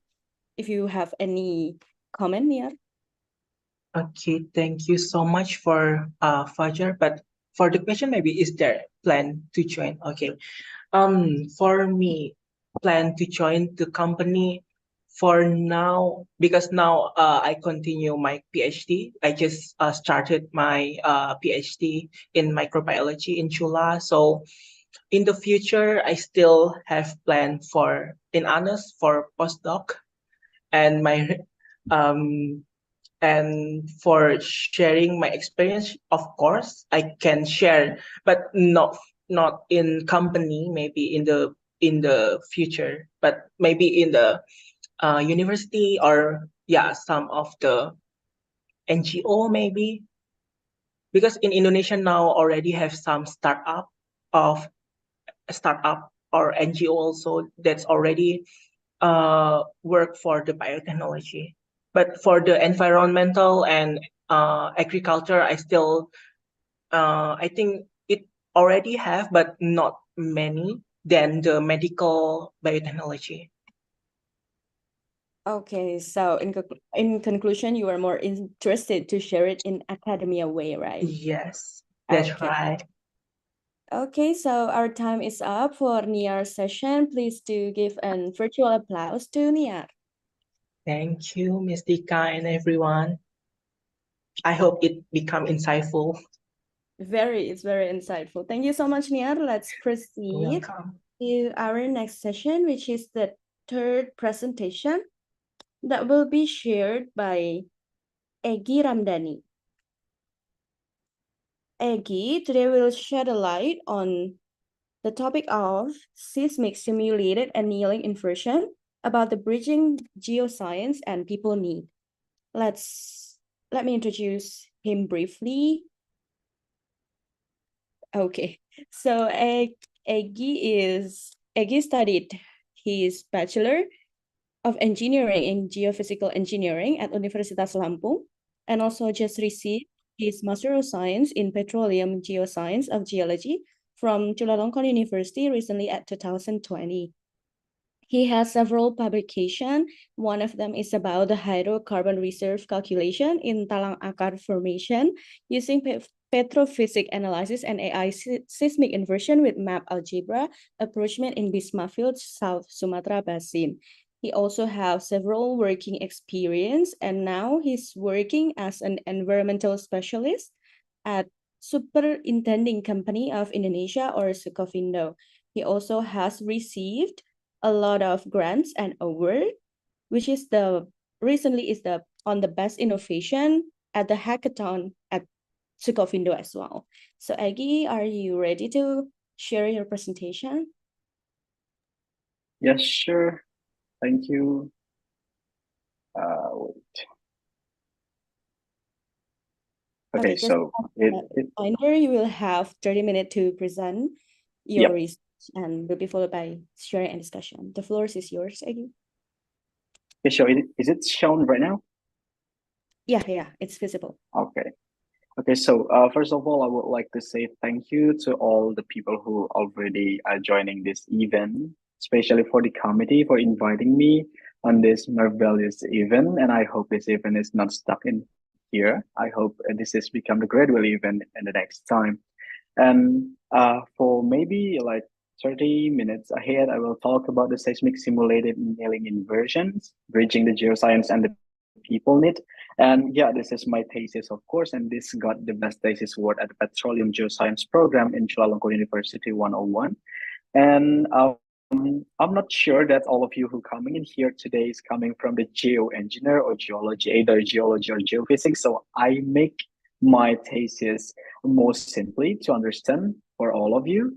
So if you have any further question, you can contact me through WhatsApp or LinkedIn. I put it down here. So yeah. So okay. So if we talking about the seismic simulated milling conversion bridging the geoscience and the people need in here, we are talking about the science and social. The science is the geoscience, and the social is what the people need. And how we know the people need. The United Nations already released the SDGs or Sustainable Development Goals, and this is all that we need today to achieve our sustainability world, the sustainability living. However, we are not talking about all of this because it will take a month maybe. So today we are gonna focus on the number 7, which is the affordable and clean energy. And the question right now is, do we have affordable clean energy? And do we have enough clean energy to run the world? Because these two questions is coming from the affordable and clean energy, the affordable and the clean one. Do we have the affordable one and do we have the clean one? And the answer is based on this diagram. If you show on the left one, the falling cost of renewable energy, we can see that the solar photovoltaic price is going down in 2019 compared with 2010. And then we also can see the onshore wind is also cheap. It's only 53 USD. And we can see the fossil fuel is highly priced. We can see the coal one is 109. And based on this diagram, on the left diagram, yes, the answer, we have the affordable clean energy. However, the second question is, do we have the clean energy to run the world? And based on the study, we can see in here that we only using 11.2% of the clean energy to run the world, which is we still use 80%, 80.2% of the fossil fuel to run the energy. So the question number 2, the answer is no. So based on these two questions, based on the answer of the questions, the answer is we cannot achieve number 7 right now. However, we are trying to achieve that. And do we have the clean energy? Yes, we did, but the wind and solar energy are pretty cheap. But do we have enough clean energy right now to run the entire world? Definitely not. More than 70% of our energy are coming from the conventional one. The diagram show is even 80.2% coming from the fossil fuels. And as I say before, the SDGs number 7 is not well implemented right now. And the answer is energy transitions. It's slow but promising. And what is energy transitions and how long it takes? Looking at the diagram below, the energy transitions is actually we are slowly replacing the fossil fuel, which is the unconventional energy, and the fossil fuel is one of the things that make our world is going worse day by day. We're trying to replace it into the renewable energy one. What is renewable energy? It's coming from the solar, and then wind, and then the water, and so on. And if we see on the right one at the 20 and 15, sorry, we can see in here 50% of the energy mix is non-fossil. With cheese, this is shown that in 2015, we're still using the 50% of clean energy and 50% of fossil fuel. And based on the data as well, we can see day by day, year by year, the increasing need of the fossil fuel is still needed. So yeah, fossil fuel is still needed even in 2015. And right now we're in 2023, and we're talking about like 25 more years ahead. So yeah, the fossil fuel is still promising.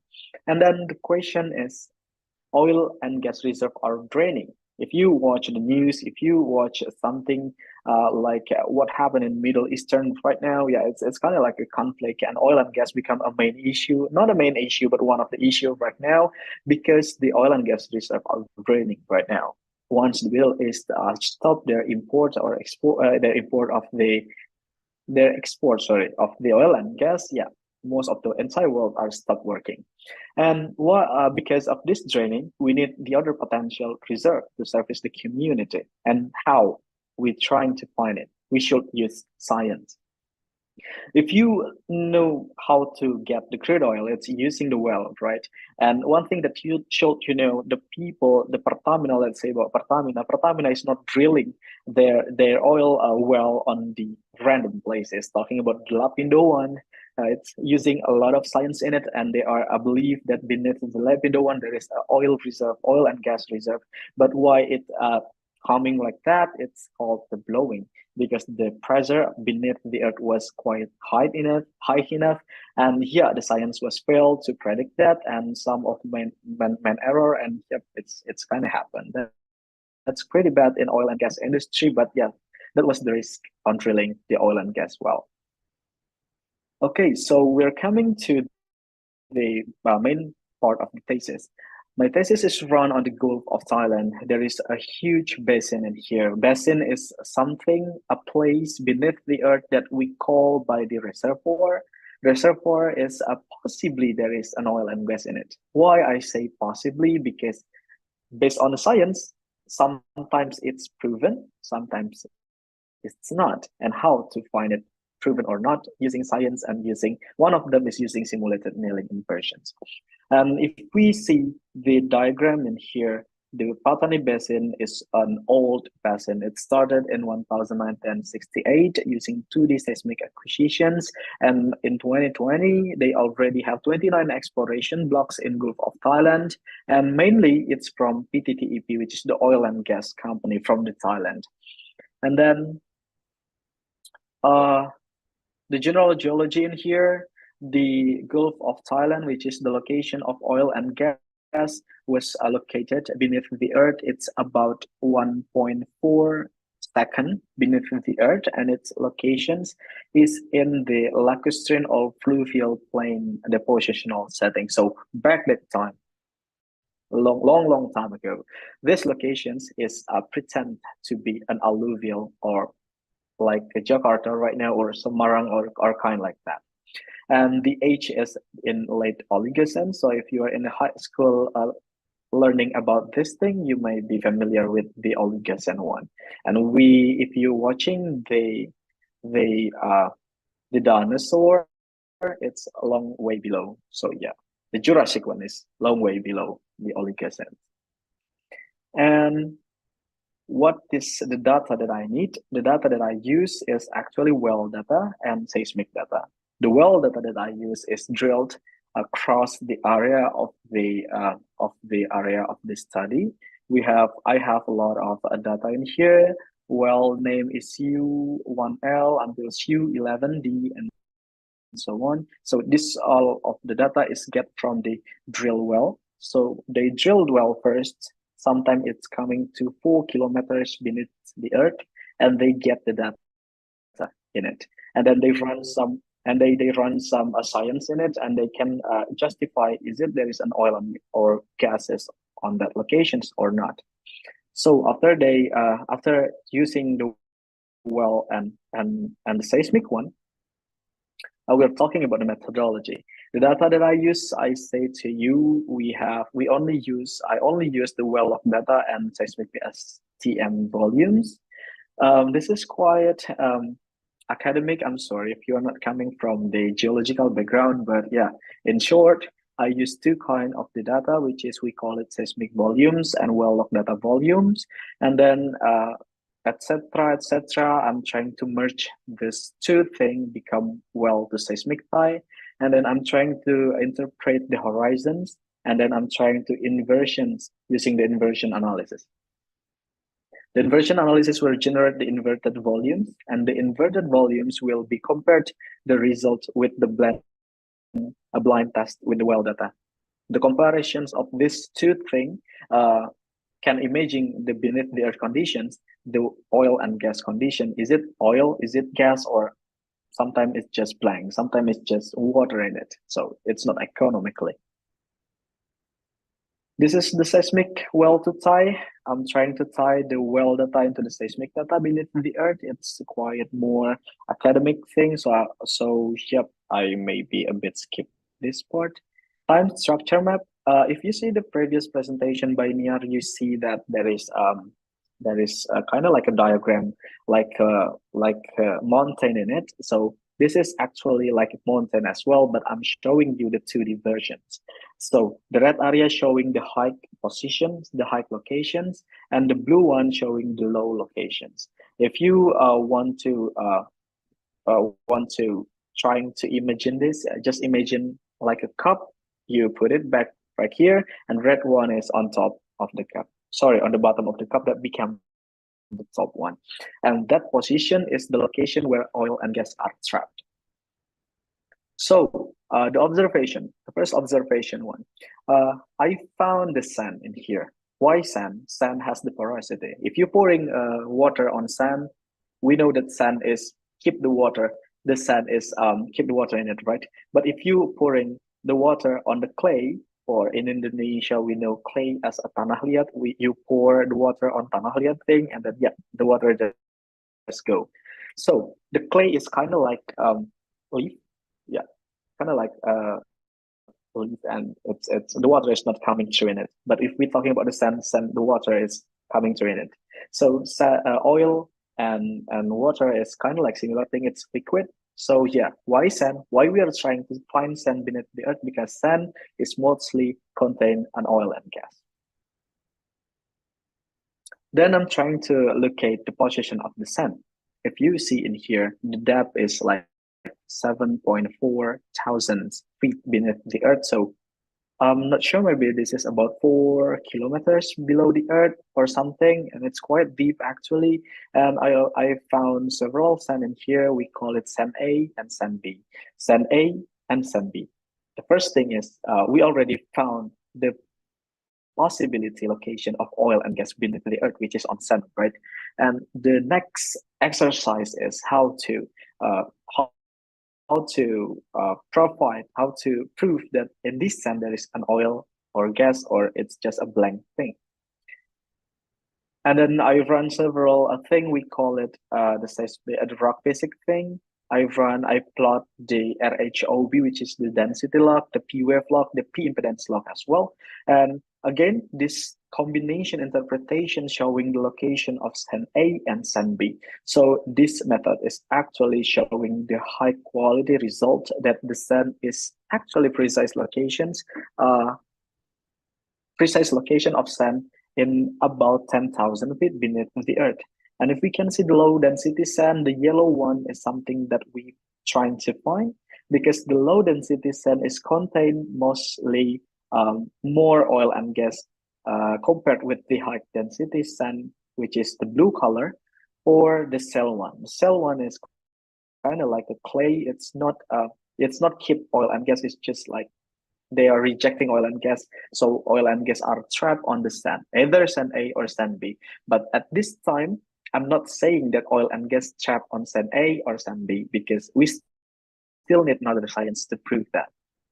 I've run the plot data in here, the impedance cutoff, and then the porosity effective cutoff, and so on. And we can see in the low density sand, first the P porosity effective one, PHIE, versus the P impedance, we see that the low density sands has high P porosity effective value, which is we talk about the porosity, and we know that the low density sand has more room to oil and gas accumulated. And then resistivity and P impedance plot in here, we can see that on the low density sand, we can find oil bearing sand. So on sand area that I say before to you, sand A and sand B, I talked to you that I'm not really sure which one is oil, which one is gas, which one is water, or which one is just empty one. And it proven that sand on the previous slide is containing oil, but a bit water. If you see the right diagram, there is a wet sand. I made a circle, red circle in it. So that's proving that there is a small amount of water inside the sand, but mostly it's oil. And then, this is why I choose the method. There is a lot of method actually. So I choose the method that I put on the red box in here. I'm using 3D PSTM full tech with the CU12D well with the correlation is quite high, which is 0.75 or 75%. And then for the seismic volume that appropriate for the final analysis, I'm using the 3D PSTM full stack with well CU12D. And I'm coming to the final analysis. So yeah, several well are not used for the final analysis because the correlation is quite low. For example, like well CU7D, the correlation is only 0.60%. So sorry, 0.60 or 60%, and well CU15D, the correlation only 66%. So the highest one was CU12D with correlation 75%. You might be curious why the well name is CU, and CU. It's actually stand for Chulalongkorn University because oil and gas data is strictly confidential. This data is actually given from the Krisa Energy, one of oil and gas company in Thailand, and it's across the globe actually. And they give me the unnamed well. So yeah, mostly we use the name of our university. So yeah, I call it like CU12D, CU7D, and so on. Just a small explanation. And then this is the final result. Actually, this is quite interesting, right? There is a cake in here. There is a more colorful thing in here. And if we back talking about SAN A and SAN B, I already put the mark in here, which is BA, BA, BA. The B1 is SAN B and A1 is SAN A. And if we see the color in here, it is shown that the oil and gas are trapped on the color red to yellow. So if we see the if we see the well CU8D, the top one, we can see in here SAN A was located on the, maybe it's red, maybe it's yellow. So I'm not really pretty sure, but the red and yellow was interesting thing. And yeah, red and yellow, let's say it's oil and gas. However, the SAN A in CU12D, it's located, and the green locations, it's nearly blue. And that's showing us that the SAN A in well CU12D is not developed as oil and gas reserves. So what is inside of the sand? Might be water, might be just a blank space, just like a Taylor Swift. However, most of the data are showing the same result, and I'm trying to generate the multiple output in here, and I'm trying, if we're seeing to the position like this, I'm not really sure because the position might be changed. So I make it on the map thing. The relative impedance contrast. This is actually the real locations of the well. If you see the CU, 12D, CU8D, and so on, that was the well locations. The well that already drilled beneath the earth and reaching maybe 5 to 6 kilometers. And if you see in here the color red and green, the red one was where oil are trapped. So if you drill on it, you can find oil. However, if you drill on the green one, you might be not find oil. Why I say might be, because it's still predictions. It's beneath the earth, and it's like 4 kilometers under the earth. So yeah, the confidence level might be high, but sometimes we also find a failure in these decisions. And the other result is actually coming from the absolute impedance. The previous one is relative impedance. The relative one is just like a fast track, but the data that we use is only small data. The absolute impedance is like a long track. The data is quite high data, quite a lot of data, and most of people believe the absolute impedance rather than this one. If you see this one, you can see it's not really promising because the color of red is separated in a lot of places. But if we focus on this result of the absolute impedance, the red color already a trap on the middle one, and it's more clear. And then again, you can see in here the circle. The gray circle not developed, which is the sand is not developed. We didn't find sand in there, so we didn't find the place where oil and gas are trapped. So yeah, we can ignore that. The blue one is the wet or no pay, which is there is no oil and gas there. Of course, there is a sand, but what is inside the sand? It's only water. It's wet actually. So on the right diagram, we can see that 14D, 6D, 1L, 4, and 4ST, it's not developed as oil and gas. So there is a sand in there, but if you drill to produce oil and gas in there, you might be only found water. The yellow one, the yellow circle was oil-bearing sand, which is, yep, that's promising. If you drill on that location, you're going to find oil in it. You're going to find crude oil in it. So there is a lot of proven oil and gas well in here. One of them is CU4, ST, and so on. Yeah, there is a lot of the yellow one in here. And the borehole is where the location, where the trajectory of the well, and fault. The black one is fault. The fault is what happened in our geological thing. The fault is, it's a structure of geology. It's quite hard to explain, but let's imagine about your cake, your lapis legit cake. When your mom are slicing your lapis legit cake, it divided by two, right? And that knife is calling the fault. It's separated into two things. So it's the fault is like that mostly. Okay, the horizon slice in here, we zoom out. This one is we zoom in, and this one is we zoom out again. And we are trying to find the depositional setting where this 4 kilometers beneath the earth was formed back that time on the maybe nearly Jurassic time. So in here, I already marking with the yellow color line. So yellow color line is, I'm trying to find which is sand.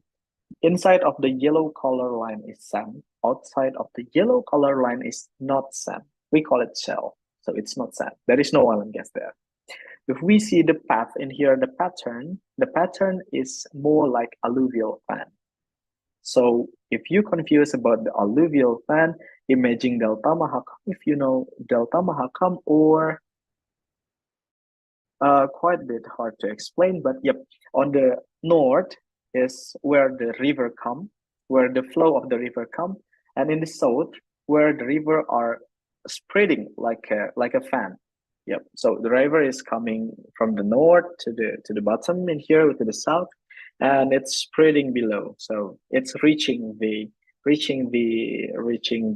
beaches. Yeah, it's kind of like that. So the location where sun of the sun, where the sun is the depositional of the sun is on the alluvial fan.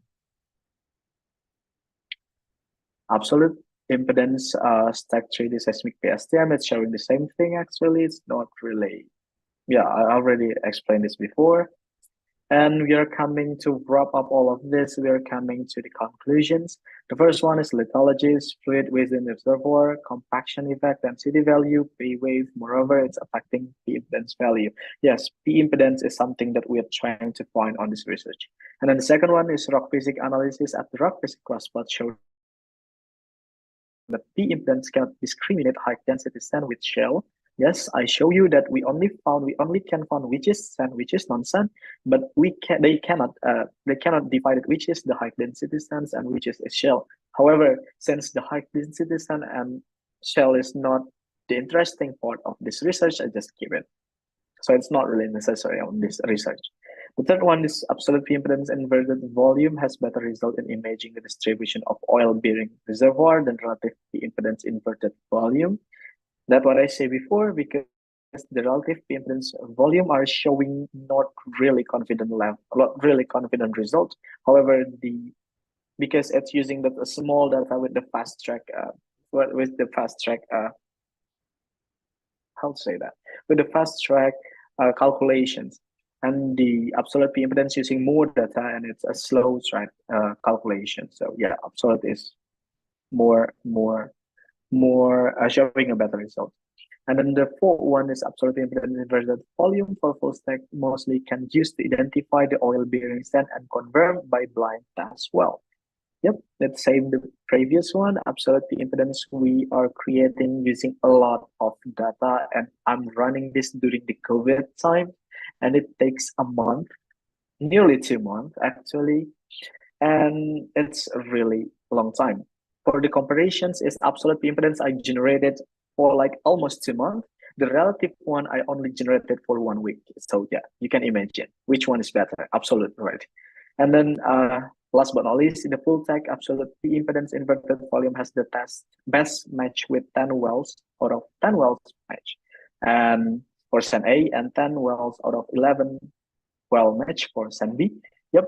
So the result, I running the data from Chris Energy, right? However, Chris Energy already run the same data on their company. So yeah, I'm not getting the raw data. However, data already processed in their company.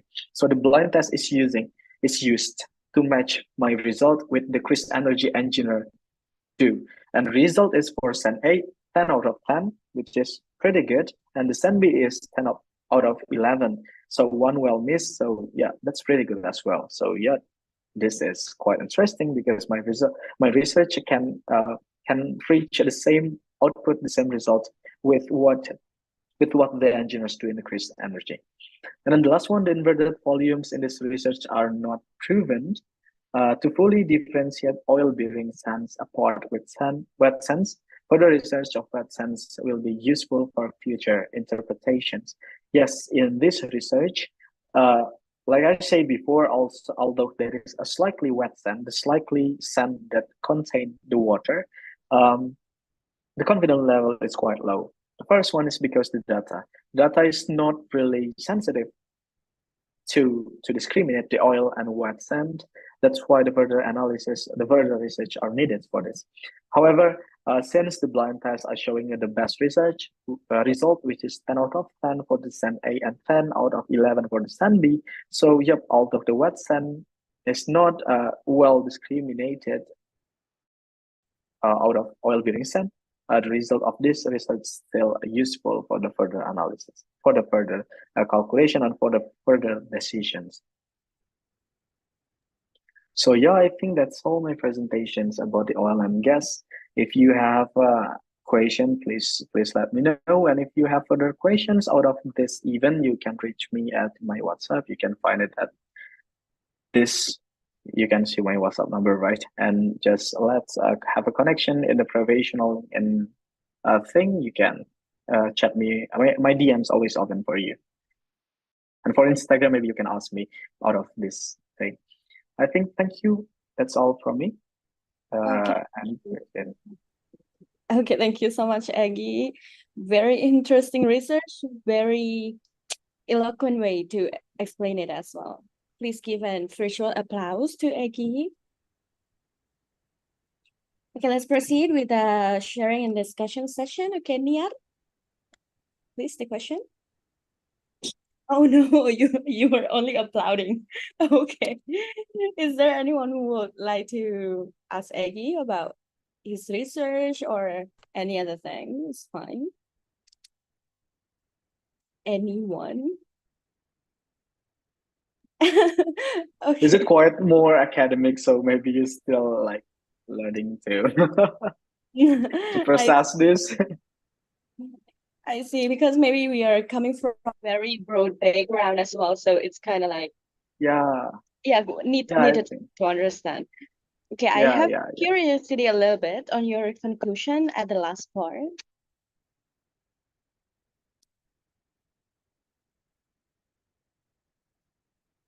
Last part, the conclusion. Okay, so you found that the confidentiality to use this method is still quite low, right?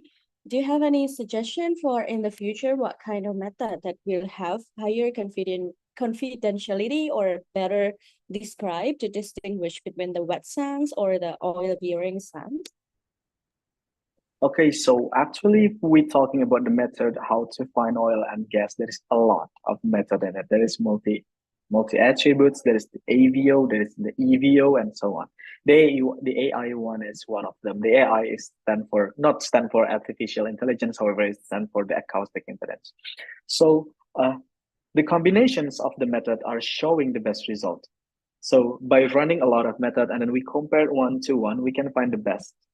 So if you asking only one method, maybe the AVO or EVO one, that's what will be the good match.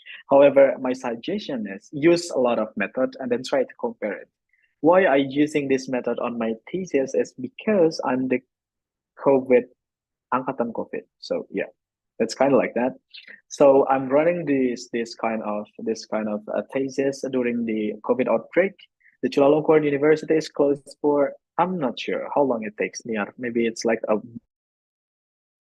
month, more than a month, right? So yeah, we are coming to the laboratory only once a week, so we have only limited time. So yeah, I only run one method. The previous one, I want to run like 3 or 4 methods. However, because of COVID, we just run simple thing. So yeah, my answer is try to run a lot of method and try to compare all of them. If you only like have limited time, try to run the AVO one. I think that's all. Okay, I understood. Thank you so much, Aki. I would like to Yep. welcome Professor Agung that just joined recently. We are now currently in a third session of our research presenter, Professor. So, Yes. Yeah, okay. Thank you. Okay. So, any other questions for Aki first? We still have plenty of time for him. I have a Okay. question. Okay. Thank you, Mr. Egi, for such a wonderful presentation. But I'm really sorry because it's beyond my intellectual knowledge, actually. It's really, but it's really interesting, actually. But I'm sorry, my question is a little bit out of the topic, but it's related about your job, actually, in Sukovindo. Is it okay? And Yeah, is yeah, it, that's fine. actually, what is your main job desk in Sukovindo, and is it related also with your research that you have done in bachelor or in the master degree? That's all. Okay, first of all, I would like to greetings, Pak Agung. Good afternoon, Pak Agung. One of my colleges are your students actually. If you remember, Pak Bambang Rianto. Oh yeah, thank you very much. Yes. Good Yeah, afternoon greetings as from well. him. Okay, so my job right now is the environmental specialist. Actually, did I'm using this kind of knowledge? I'm using this kind of knowledge. However, I'm not running a lot of things again. Okay, if you see my presentations, like you see a lot of things, you see there is a methodology in here, and I'm trying to run all of the methodology. However, since I was the environmental specialist in here, I only trying to find the environmental damage from this thing. For example, like the oil and gas company want to drill the oil and gas in one locations. Of course, there is an impact in it, right? The impact to the environment, like we talked previously on your presentation, there is an oil spill. That was the first one. And the second one, if there is an oil spill, the society might be like having demonstrations and so on. And yep, my focus is how to manage the oil spill. So the oil spill is not harmful the environment, because when the oil spill harmful our environment, there is a lot of thing happened. Our drinking water will be contaminated, our soil will be contaminated, and then after our soil contaminated, we cannot plant rice, we cannot own rice, we cannot own rice, we are hungry. And then when our water is contaminated, the fish are dying, and then the fishery are not working in it. The fishery is not working. The poverty level is low, and then yep, it's generating a lot of damage. So my job right now is how to analyze a lot of thing in here, how this not contributing the damage to our environment. I think that's all. I hope that's answering, Mas Rahmat. Oh, yeah, it's really interesting talk about the oil spilling that you said before. Like in my I think oil spill is a large scale, like from the factory that maybe like oil and gas factory that have spilled some oil. But is it also include like a home scale oil spilling? Actually, there's a home industry also use the oil as a, for example, food industry, like a fried food industry that spill the oil to the environment. Is it also considered as your job also to like analyze what the effect of the environment from this kind of oil spilling, or the huge scale of oil spilling that you say? Yes, my job is analyzing all scale of the oil spill, not only the oil spill, but all the system that generating the damage actually. Mhm. The oil spill on oil and gas industry are coming in a lot of way. when you like you're drinking the water using like a straw, right? You are stuck at the water in the straw. Sometimes they're spilled out, and it's spilled out. It's reaching our soil. That's oil spill. And then when the oil also transferred using a pipeline, and then the pipeline broken. Let's say in the ocean, the pipeline is broken, right? And the oil is slowly contaminating our sea. That's also oil spill.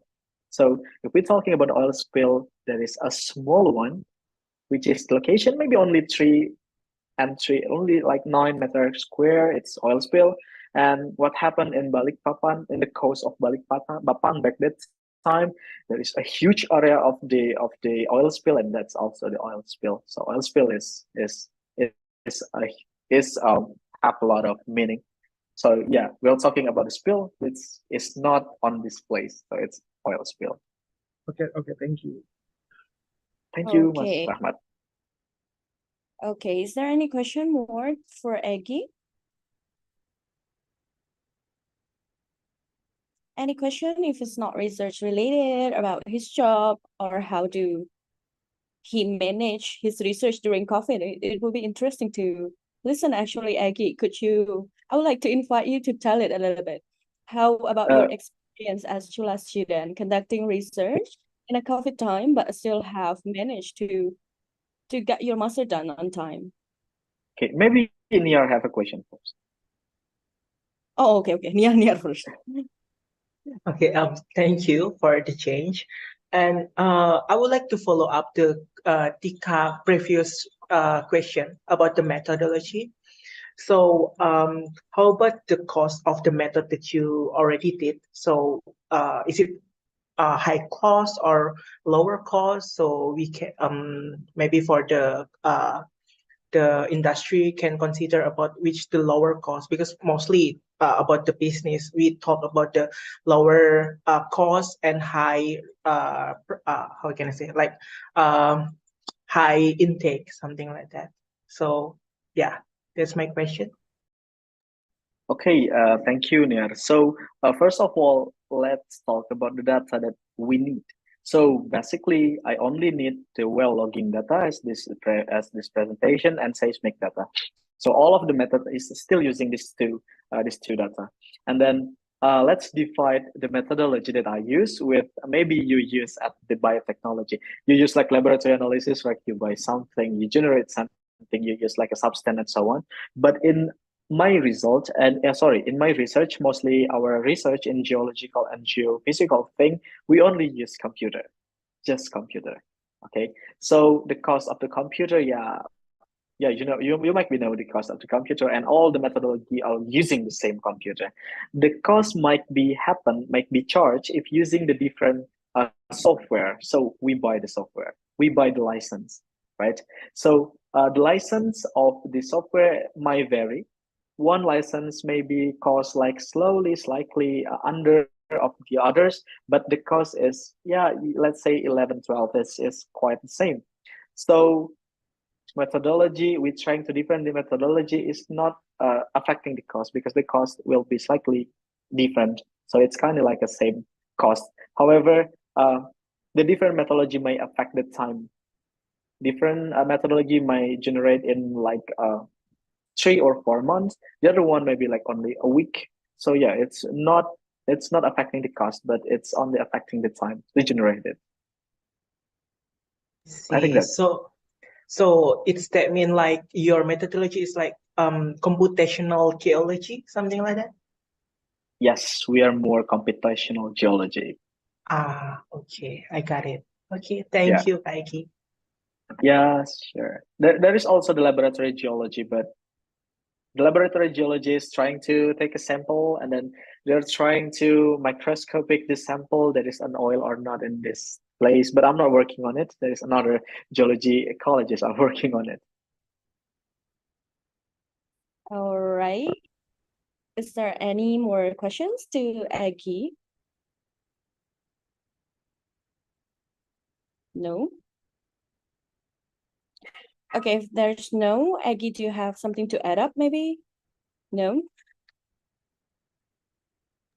Maybe that's all. Mbak Nur Atika, maybe if you have the further question related into the oil and gas, you can ask me through this professional LinkedIn or WhatsApp me, or if you I'm also open to have a discussion about environment, and not limited into something environment, but we're working on a wide environment. We talk about carbon and so on. So yeah, please reach me up if you have any further questions about this. Okay, thank you so much. Thank you so much for Egi Sure. for sharing his research. Kindly give an applause for him. Thank you everyone. Thank you, Mbak Nuratika. Okay, before we are proceeding to our next session, I would like to remind you our research presenter here are very welcome. If you would like to get in touch with them, you could approach them by email or any contact that they have shared on their slides. And if you do want to have their slides shared for you, some of them are allowing it. So we will send it to you if you do need it. Okay, we will come to the next session, which is our main session, a keynote speech from Professor Agung Wibowo. Before, yeah, I would like to briefly introduce him first. Currently, Professor Insinyur M. Agung Wibowo, MM, MSc, PhD, is acting as the Dean of Faculty of Engineering, Universitas Diponegoro. He received his PhD at 2004 in a construction management from the Nottingham University. He has a lot of research experience and also intellectual properties on the modeling of knowledge management, culture, and performance in construction firm. Also, he has publication related on the challenge and awareness for implemented integrated project delivery in Indonesian projects. Okay, so today the keynote topic will be about bridging the gap, natural sciences in the service of humanity. Professor Agung, are you ready with the presentation? Yes, thank you. Thank you, MC, Mbak Horia. Bismillahirrahmanirrahim. Assalamualaikum warahmatullahi wabarakatuh. Good afternoon, everyone. My name is Muhammad Agung Wibowo as a Dean of Engineering Faculty di Diponegoro University. I would like to introduce myself as a researcher in the construction management. It's one of the subject in civil engineering. In civil engineering, usually you divide it into 5 main objects. The first one is about structural engineering, that you deal with the foundation, column, beam, something like this. And then the second one is about the transportation engineering, if you deal with some road engineering and something like this. And then the third one is about the you can say water resources management, if you deal with some irrigation, dam, and something like this. And then the fourth one is about the geotechnic engineering. If you have some problem with the soil, this is the area of the geotechnic engineering. And the last one is the construction management. It's much more on the management aspect, how to develop the infrastructure. This afternoon, I would like to share with you regarding with one of the methods that we can use in order to do some research. They call knowledge management. Can I share my screen? Hello? Sure. You can directly share it from your computer browser. Yes, thank you. Okay, it's visible already. Okay, yes. Yeah, the title for sharing with you this afternoon is Bridging the Gap in the Natural Sciences in the Service of Humanity. On this slide, I would like to explain about the natural science provide the foundation for the technological and innovation that have the potential to address pressing global challenges. However, this knowledge often exists in a silo, so it means detached from the everyday concern of humanity. Many of the solutions derived from the scientific research are not effectively reaching the people who need them the most. And then increasing need to bridge the gap between the scientific knowledge with the real world problem faced by humanity. The challenge faces is effectively communicating the new knowledge to target audiences in form and content. The second one is to facilitating its implementation with the user context. And then the third one is tracking and measuring the resulting impact. And the last one is to conducting the relevant with high accuracy research regarding problems in the society to increase knowledge adoption. There are some multifaceted and exist at every step. And the first one about the agendas. The first one is innovation not wanted by somehow like this. Innovation insufficiently useful and distrust by the rest of the society with respect to the scientists. Lack of social skill, for example, skill for selling the idea to the stakeholder, and the risk aversion and bad project coordination. For the innovation barriers, pressure of the uniformity of the sector, too many bureaucratic by somehow, short-term budget and planning. By somehow, if you're doing some research in Indonesia, there is called fiscal year. So it means the financial years is exactly divided into the first semester and the second semester. But by somehow, if we doing a research, we need a multi-years fiscal accommodation, something like this. And then the third one is barriers, patient and all actors, large number of actors, difficult to coordination and innovation too expensive and not in the scalability. On this slide, I would like to introduce regarding with one paper that I doing some of the literature research. They call modeling technology innovation, how science, engineering, and industry method can combine together to generate beneficial socio-economic impact. So the knowledge transition is come from the research first. The research is trying to design to generate data analysis as a finding, discovery that can be attributed to the relationship between variable under the study, and then to develop the design to demonstrate the conceptual relationship between the variable can be embodied in the tangible form. So it means you put your output of the research into the prototype or the scale of the laboratory. And then the third one, the production. But this is really the hard one. The invention output from engineering development grounded in the scientific research knowledge base become input to the commercial production process. But this is really a lot of things. This is a lot of journey. And in Indonesia, a lot of bureaucracy in order to produce the result of the research. And then this is the case study about the knowledge management and construction from the research to its successful implementation. This is one of my ongoing research with the topic of knowledge management. What is knowledge management? Knowledge management is the process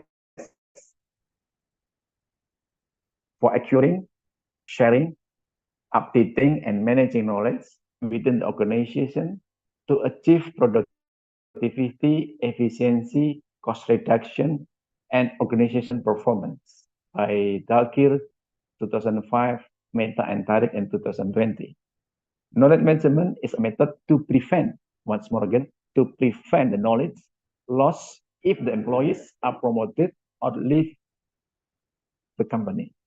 So it means if you have some good staff and then your staff getting promotion to another level, and then the knowledge, it will be goes into that stuff. But if you're doing the knowledge management and then the knowledge, maybe the best practice will be as a database, and then the one that continue for the job will be easy to understand and doesn't has any difficulties in order to continue the work. The result of this study is indicated that the process of knowledge management has a significant and positive influence on the construction company performance. And there is a positive interaction in the process of knowledge management and construction company perform as well. So it means by implementation of knowledge management, there is some a good positive interaction in the part of the organization. So this is the example when the knowledge management put on the practice and the project level regarding with health, safety, and environment knowledge sharing. So in the project, this is one project in Undip. We still ongoing to construct a big hall in order to make it easy when we doing a graduation ceremony. So during the project, there is some aspect that really important is health and safety. So health and safety talk, they do every morning before they start the work.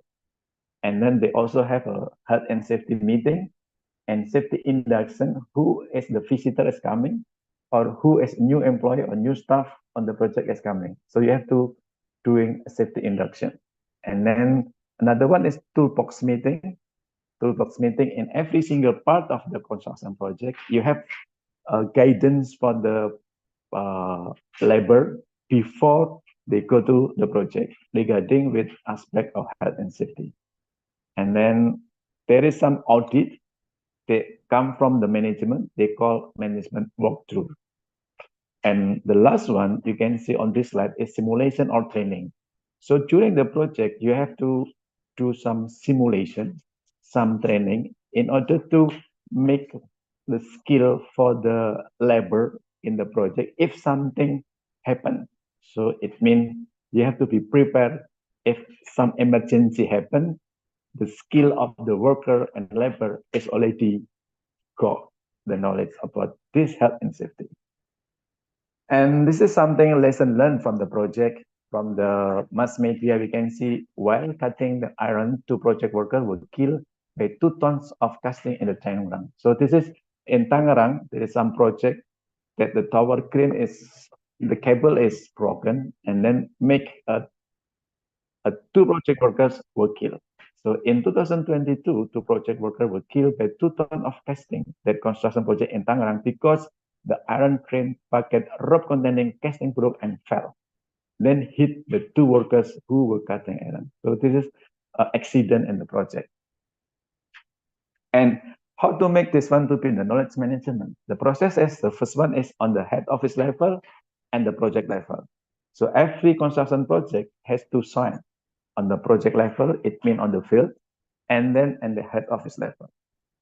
Based on the experience, so you have to conducting the incident investigation to analyze the root cause, which is the crane's iron bucket rope was already straining, and then updating the tower crane operating procedure with the new SOP, conducting a tower crane inspection before use, and prohibit use before a tower crane operation permit is obtained. So it means this is a new innovation. After you got the experience that you got accident, and then you have to do some evaluation. The third one is conducting a knowledge sharing with other construction projects. After you got this experience, it will be good if you share. Once more again, if you share your best practice in the project, that you can share to another staff or you can share to another project, that host a meeting consisting of each project manager to share knowledge about past mistakes and publish articles related to the corrective action for work accident. On the project level, applying new procedure on other or future projects. Creation of a safe work environment, investing for the service of humanity. So it means based on the experience on the field, and then you try to process the experience to be a knowledge. When it's already on the knowledge, and then you can share with other staff or other project, and hopefully by sharing with this one, it will be increasing the service of the humanity. So it means the next project will be more safe regarding with the case that you already did and that you already able to be knowledge. This is the second case study, knowledge management and construction project innovation, capturing innovation from the construction project. PT Vika Gedung completes the Fatmawati Hospital Cancer Service building. Fatmawati Integrated Cancer Services building innovated in the bunker. So the structure work by the innovating casting, zoning based on identifying the direction of radiation rays from radioactive equipment. So it means on this project, you learn about how to develop the bunker that really, dangerous because containing radioactive. So this is one of the Jakarta International Solution, which wins the top of country cloud advocate of the year award of the Asian Innocent Award. This is another story of how the knowledge management, they come from the best practice in the project. They put it properly to be a discussion, after discussion, and then to put it properly as well to be a knowledge. And then after you got this knowledge, and then you share it with other people, with other staff, with other projects, in order to make as a reference, as a best practice. Again, how to make this as a knowledge management? The process is on the head office level and then on the project level. On the head office level, collecting and storing innovation, collected and stored in the knowledge management portal as article, maybe best practice or work procedure. And then that one, because after you're doing this one, there is some awarding because they want to make appreciation. And then the innovation that have been collected are assessed, then selected to be awarded to the work unit that has created implementation of the innovation. And then the third one, conducting a knowledge sharing with other construction project, host a meeting consisting of each project manager to share the innovation, and then publish again the article related to the project innovation. And then the last one on the project level, it means applying the innovation for the future project, increase construction performance, and again, after you increase construction performance, will be also increasing your service to humanity. Success story of innovation and process of the foundation of the future, and we will continue to drive them. Deep collaboration and provision of education in this country to help design a Indonesian future. So this is my presentation regarding with the knowledge management in the construction project. In the conclusion, on the conclusion, addressing the gap between natural science and social needs require interdisciplinary collaboration between scientists, engineering, policymakers, and social scientists. With this, researchers can work together with the society to develop context-appropriate solutions. By addressing the gap between natural science and social needs, it's hoped that we can harness the full potential of scientific knowledge to serve humanity towards a more sustainable, healthy, and equitable world for everyone. Thank you very much for this opportunity for me to share with you regarding the knowledge management in construction project. Okay, thank you so much, Professor. It's very insightful presentation. Is there any question from the audience first? Okay, Lawrence. Okay, thank you so much for the opportunity. Once again, thank you so much, professors, for your very insightful presentations. And I would like to ask, like, you mentioned about the societal needs. So my question is, like, what are the specific criteria for defining societal need as a significant enough to warrant scientific attention and resources? Like, who sets these criteria, and how are differentiate perspective and priorities taken into this account? And in your last slide, that's my first question. And the second question is, in your last slide, you said about the interdisciplinary collaborations. And my question is, like, how can we ensure that interdisciplinary collaboration is truly collaborative rather than dominated by the perspective and priorities of one of discipline over the others? Yeah, because in practicals that can be found in when we do the collaborative in interdisciplinary. Thank you so much. Yeah, okay, thank you very much. I will try to answer on the second question first. If you say collaboration, if you say interdisciplinary, the one that you have to be understand is the trust. So it means if you want to work together with other people, or you want to work together with other teams, so the trust has to be there. So it means your ego and something like this will have to be more just in order to play as a teamwork. So I would like to say there is no superwoman, no superman, it's always super team. So if you want to collaborate with interdisciplinary, it means you have to open mind and try to be easy to listen, to understand, and try to make something lesson learned that you have to be able to do. This is the one that the trust has to be there.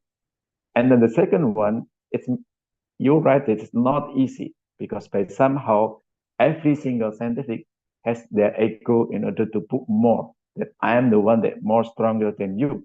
But anyway, if you have a good perspective and you have a good vision on the future, suppose that you have to be work together in order to challenge the world. Like now in the university, if you make paper by yourself, it will be difficult to to get the I think the hot issue or hot idea, and it's pretty difficult in order to sell to the Scopus journal with indexing. So if you work together interdisciplinary, it means more angle that you can. I think this is my answer regarding with the second question. The first question is what?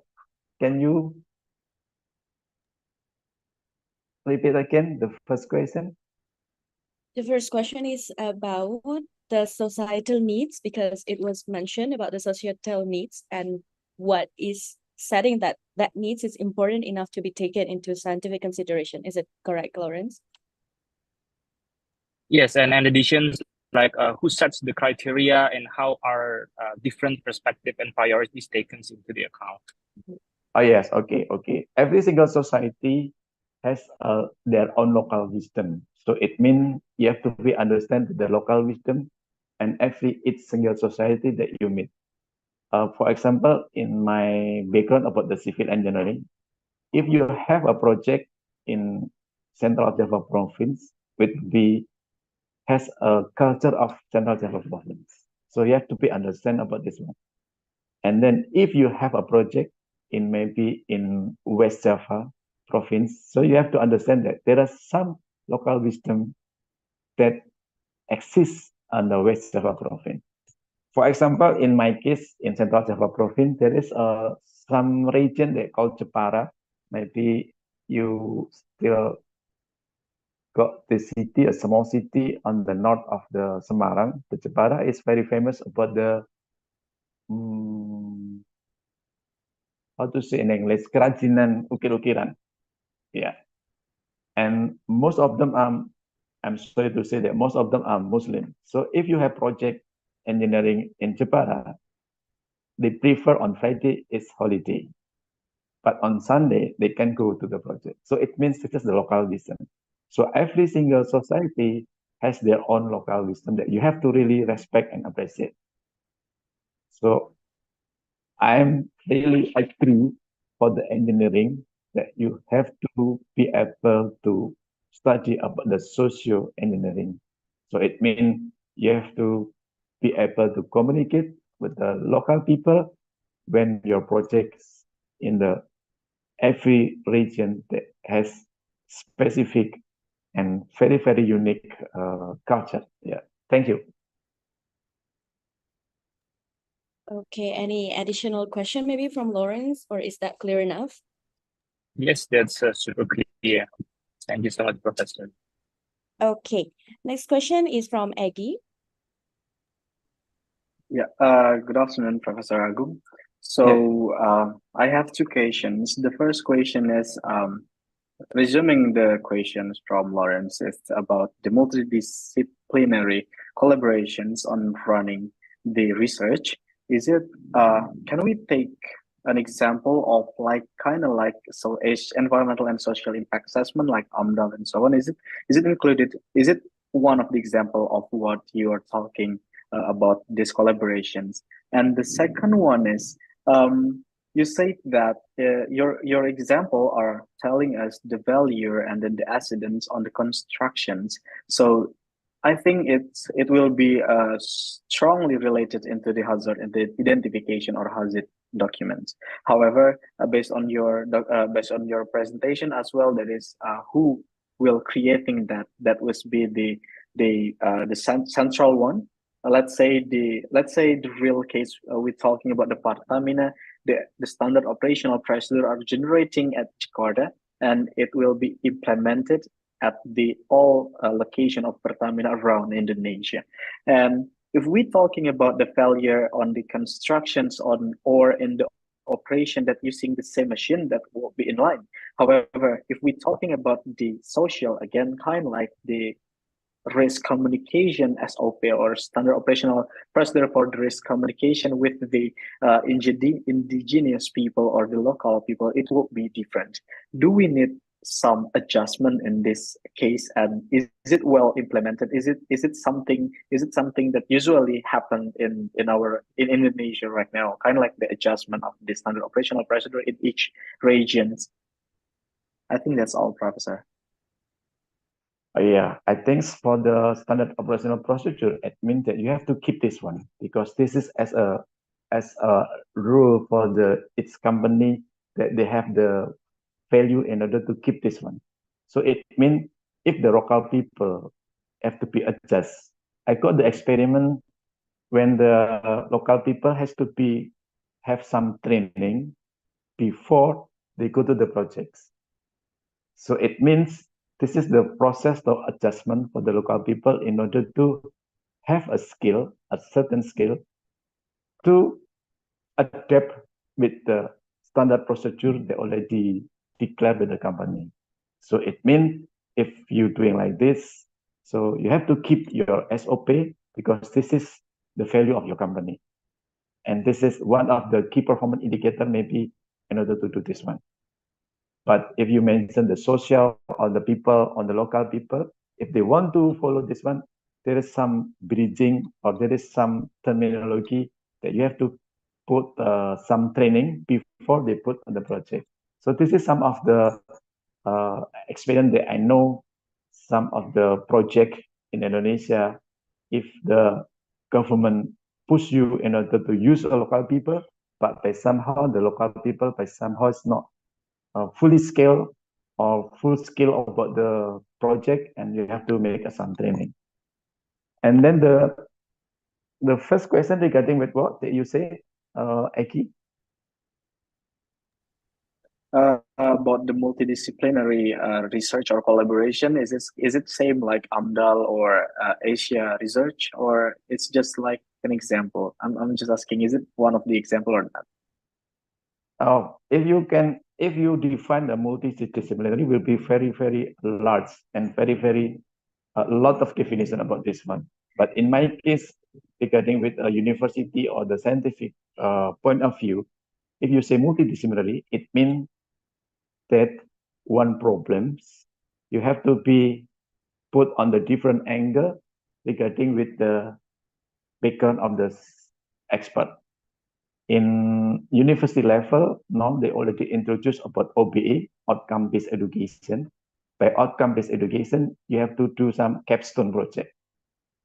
Capstone project, it means one project in order to start from the plan to check act the project, you have to put some multidisciplinary.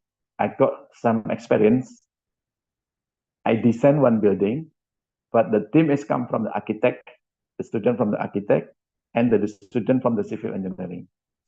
So during the project, they have to develop the DED, detailed engineering design. So I put one of the student from the architect and one of the student from the civil engineering. So it's really nice, the process, because they can discuss and they can dialogue regarding with their own knowledge that they have. Of course, there will be some conflict, but this is the point in order to give them a practice, how to communicate and how to defend your idea with other experts. So this is the multidisciplinary. In the case of the research in the university, now the hot issue is try to put multidisciplinary, a lot of title, a lot of topic, because if you do this one, and then will be good because a lot of angle that you can see from the different perspective and different scientific background. Something like this. Yeah. Thank you. Thank you, Prof. Agung. Okay, thank you so much. Is there any question for Professor Agung? Sorry, can I have another question? Okay, Lawrence. Oh, I think Maurits' questions were this okay. Okay, so there is a question in the chat box. Thank you from Moritz Nicolas. Thank you for your talk, Professor Agung. Extending the previous discussion, some problems that we as student or researcher usually face is how to connect the gap between the academia world with the industry or the society as well. So do you have some tips for us to have a good connection and communication with these two? Yes, I think this is one that Indonesian government concerned about this one. So the Minister of Higher Education Indonesia, they put some scheme. They call Kedareka, they call matching fund. The Kedareka and matching fund, if you want to apply this grant, you have to propose collaboration between the academia and industry. So this is the new scheme that Minister of Higher Education put on the reality between the academia and the industry. And I'm be able to apply one of them, even though it's not easy, because by somehow the perspective within the industry and the academia is really different, because the industry really want quick winning, really want as soon as possible. But for the researcher, by somehow, if want to do some research, they have to be, fulfill one by one the milestone. So this is the gap between the industry and the academia. But anyway, this is a good idea with the program of matching fund and Kedareka. But Indonesia maybe 3 years now, like they got the experience about this one. So this is the one that make a communication between the industry and the academia. So the government has to be forced and try to put a good program for this. Thank you. Okay, thank you so much. Is that clear enough, Maurits? Okay, thank you so much, Professor. Maybe the next question from Lawrence. Okay. My questions is like, be willing to that our research output is significant enough, like to service the humanity and give the impact to the society. So my question is, how do you measure the success of initiatives aimed to bridging the gap between the natural science and the societal needs? Are we focused on like immediate outcomes or long-term impact, or another like a parameter that, okay, we can say this research or this initiative is success? Yeah, this one. Yeah, thank you, Lawrence. I would like to give some example there on the background of civil engineering. And the civil engineering now, the new paradigm is about lean construction. In the construction industry, try to follow what the manufacturing industry, because this is called lean manufacturing. However, in order to apply the lean construction between the industry itself, they don't have any experience about this one, because it's really come the manufacturing industry. And manufacturing industry and construction industry is really different characteristic, because in manufacture, the project will be continue from year 1, year 2, year 3, year 4, year 5, until like Toyota, something like this, many years, and last longer. But in the construction industry, by somehow the project will be start maybe on January and then finish maybe on December, or start on the February, maybe will be finished on September. It means not continuous, but some like a part like this. So it means discrete. So by doing this one, the lean construction try to adopt the lean manufacture. In order to study about this one, this is the rule of the scientific. This is the rule of the academia. They learn from the best practice or from the literature review, and they do some research on the field. After they got the result, and then they try to disseminate to the industry. However, once more again, the trust has to be there. The trust between the industry and the scientific from the academia. Because again, the industry, the characteristic is as soon as possible or quick winning. But the scientific, by somehow, they cannot do like this, because you have to fulfill the milestone between one, after you finish one, and then the second one, the third one. But this is the process. So you have to be respect each other between the academia and the industry. But now in Indonesia, we already tried to this program with, I already mentioned, the Kedareka, Matching Fund, and Kampus Merdeka Belajar. This is another strategy for the government in order to put this one. Because if the government doing on this program, it means the industry also is willing to do because this is the mandate of the government. Thank you. Okay, very interesting point. Is that clear enough, Lawrence? Do you have anything to add up? Yeah, it's clear enough. But I want to like ask some other questions. So if that's so, what are the limitations of science in addressing societal needs? Maybe like risk of over reliance on science or neglecting others' approaches. Yeah, I'm just curious if it is like based on your explanation. Maybe I don't have this kind of experience about, because in my case it's construction. So it means the construction is more on the applied sense. So if you do like this, maybe on the pure science, that will be got something that you have to break the ethic by somehow. I don't know. But for the construction, because this is the real on the work that you have to do some this, so there is some corridor limitation. So I don't have any experience that the topic is really that you have to be careful regarding with the ethics, something like this, or limitation of human being.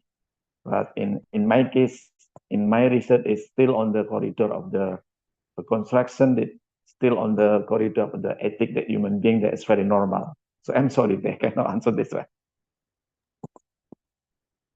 Okay, thank you so much. Is that okay, Lawrence? Or do you Yeah, have yeah. anything to add up? Yeah, I'm asking because my background is in medical science, in genetics. So when we talk about the genetics, it's a very yes. yeah. There's some ethic that you have to be we face respect about this one. But in the exactly. construction, in the construction, we don't have any dangers that you have to be take a risk, something like this. So I'm sorry because I have the experience about the research in genetic or something like this. Okay, it's fine, Professor. But then Yeah. it leads me to another questions like if that's so, how can we address, maybe I call it the valley of death between a scientific discovery and practical applications where a promising idea fails to reach their full potential due to lack maybe funding, support, or infrastructure? Yeah, the death valley is really big problem for us. Not only death valley, but somehow it's really bureaucratic procedure in Indonesia. If you want to promote your research to be a real product and you selling to the society, this is really one. But in my case, the one that you have to be understand is try to do and promote and try to collaborate with one of industry. So it means if you have a partner, if you have the collaboration with industry, try to start from the small one.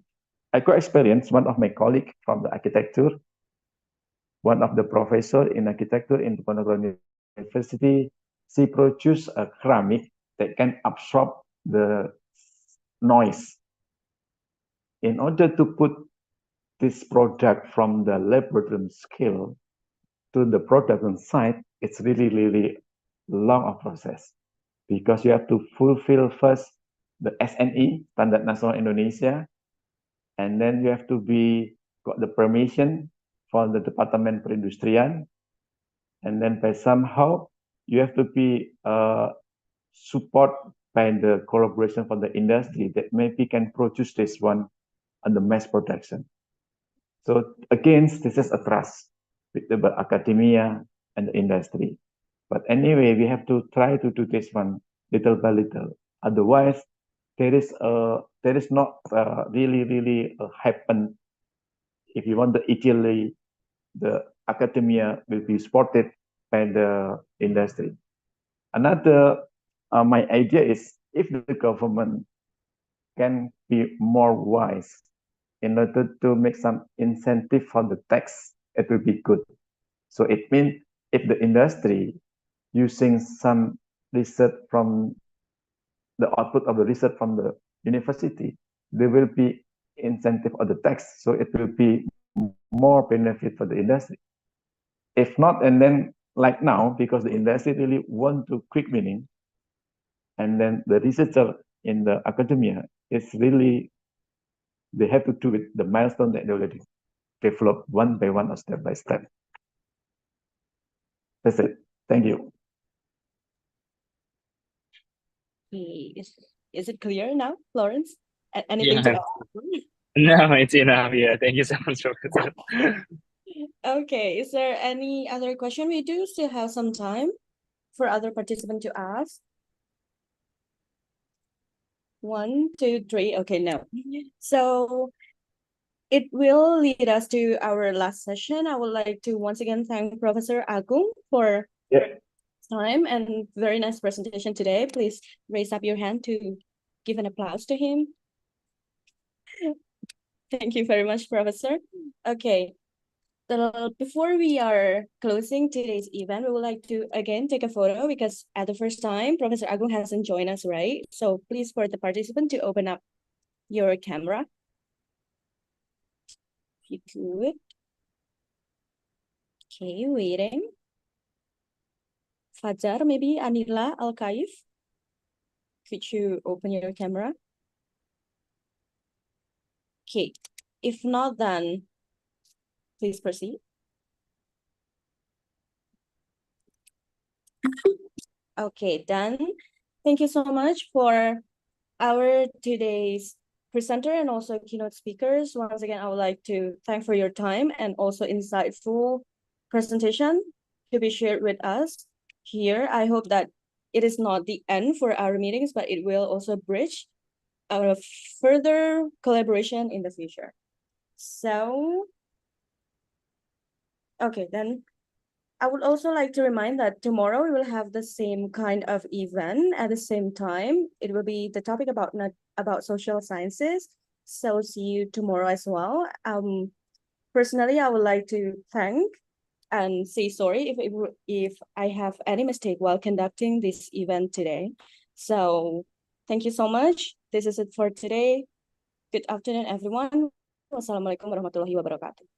Waalaikumsalam. Thank you very much and success in the Chola Langkong University. Enjoy your study there. Thank you. Thank you so much, Professor. Thank you, Professor. See you sometime in Indonesia.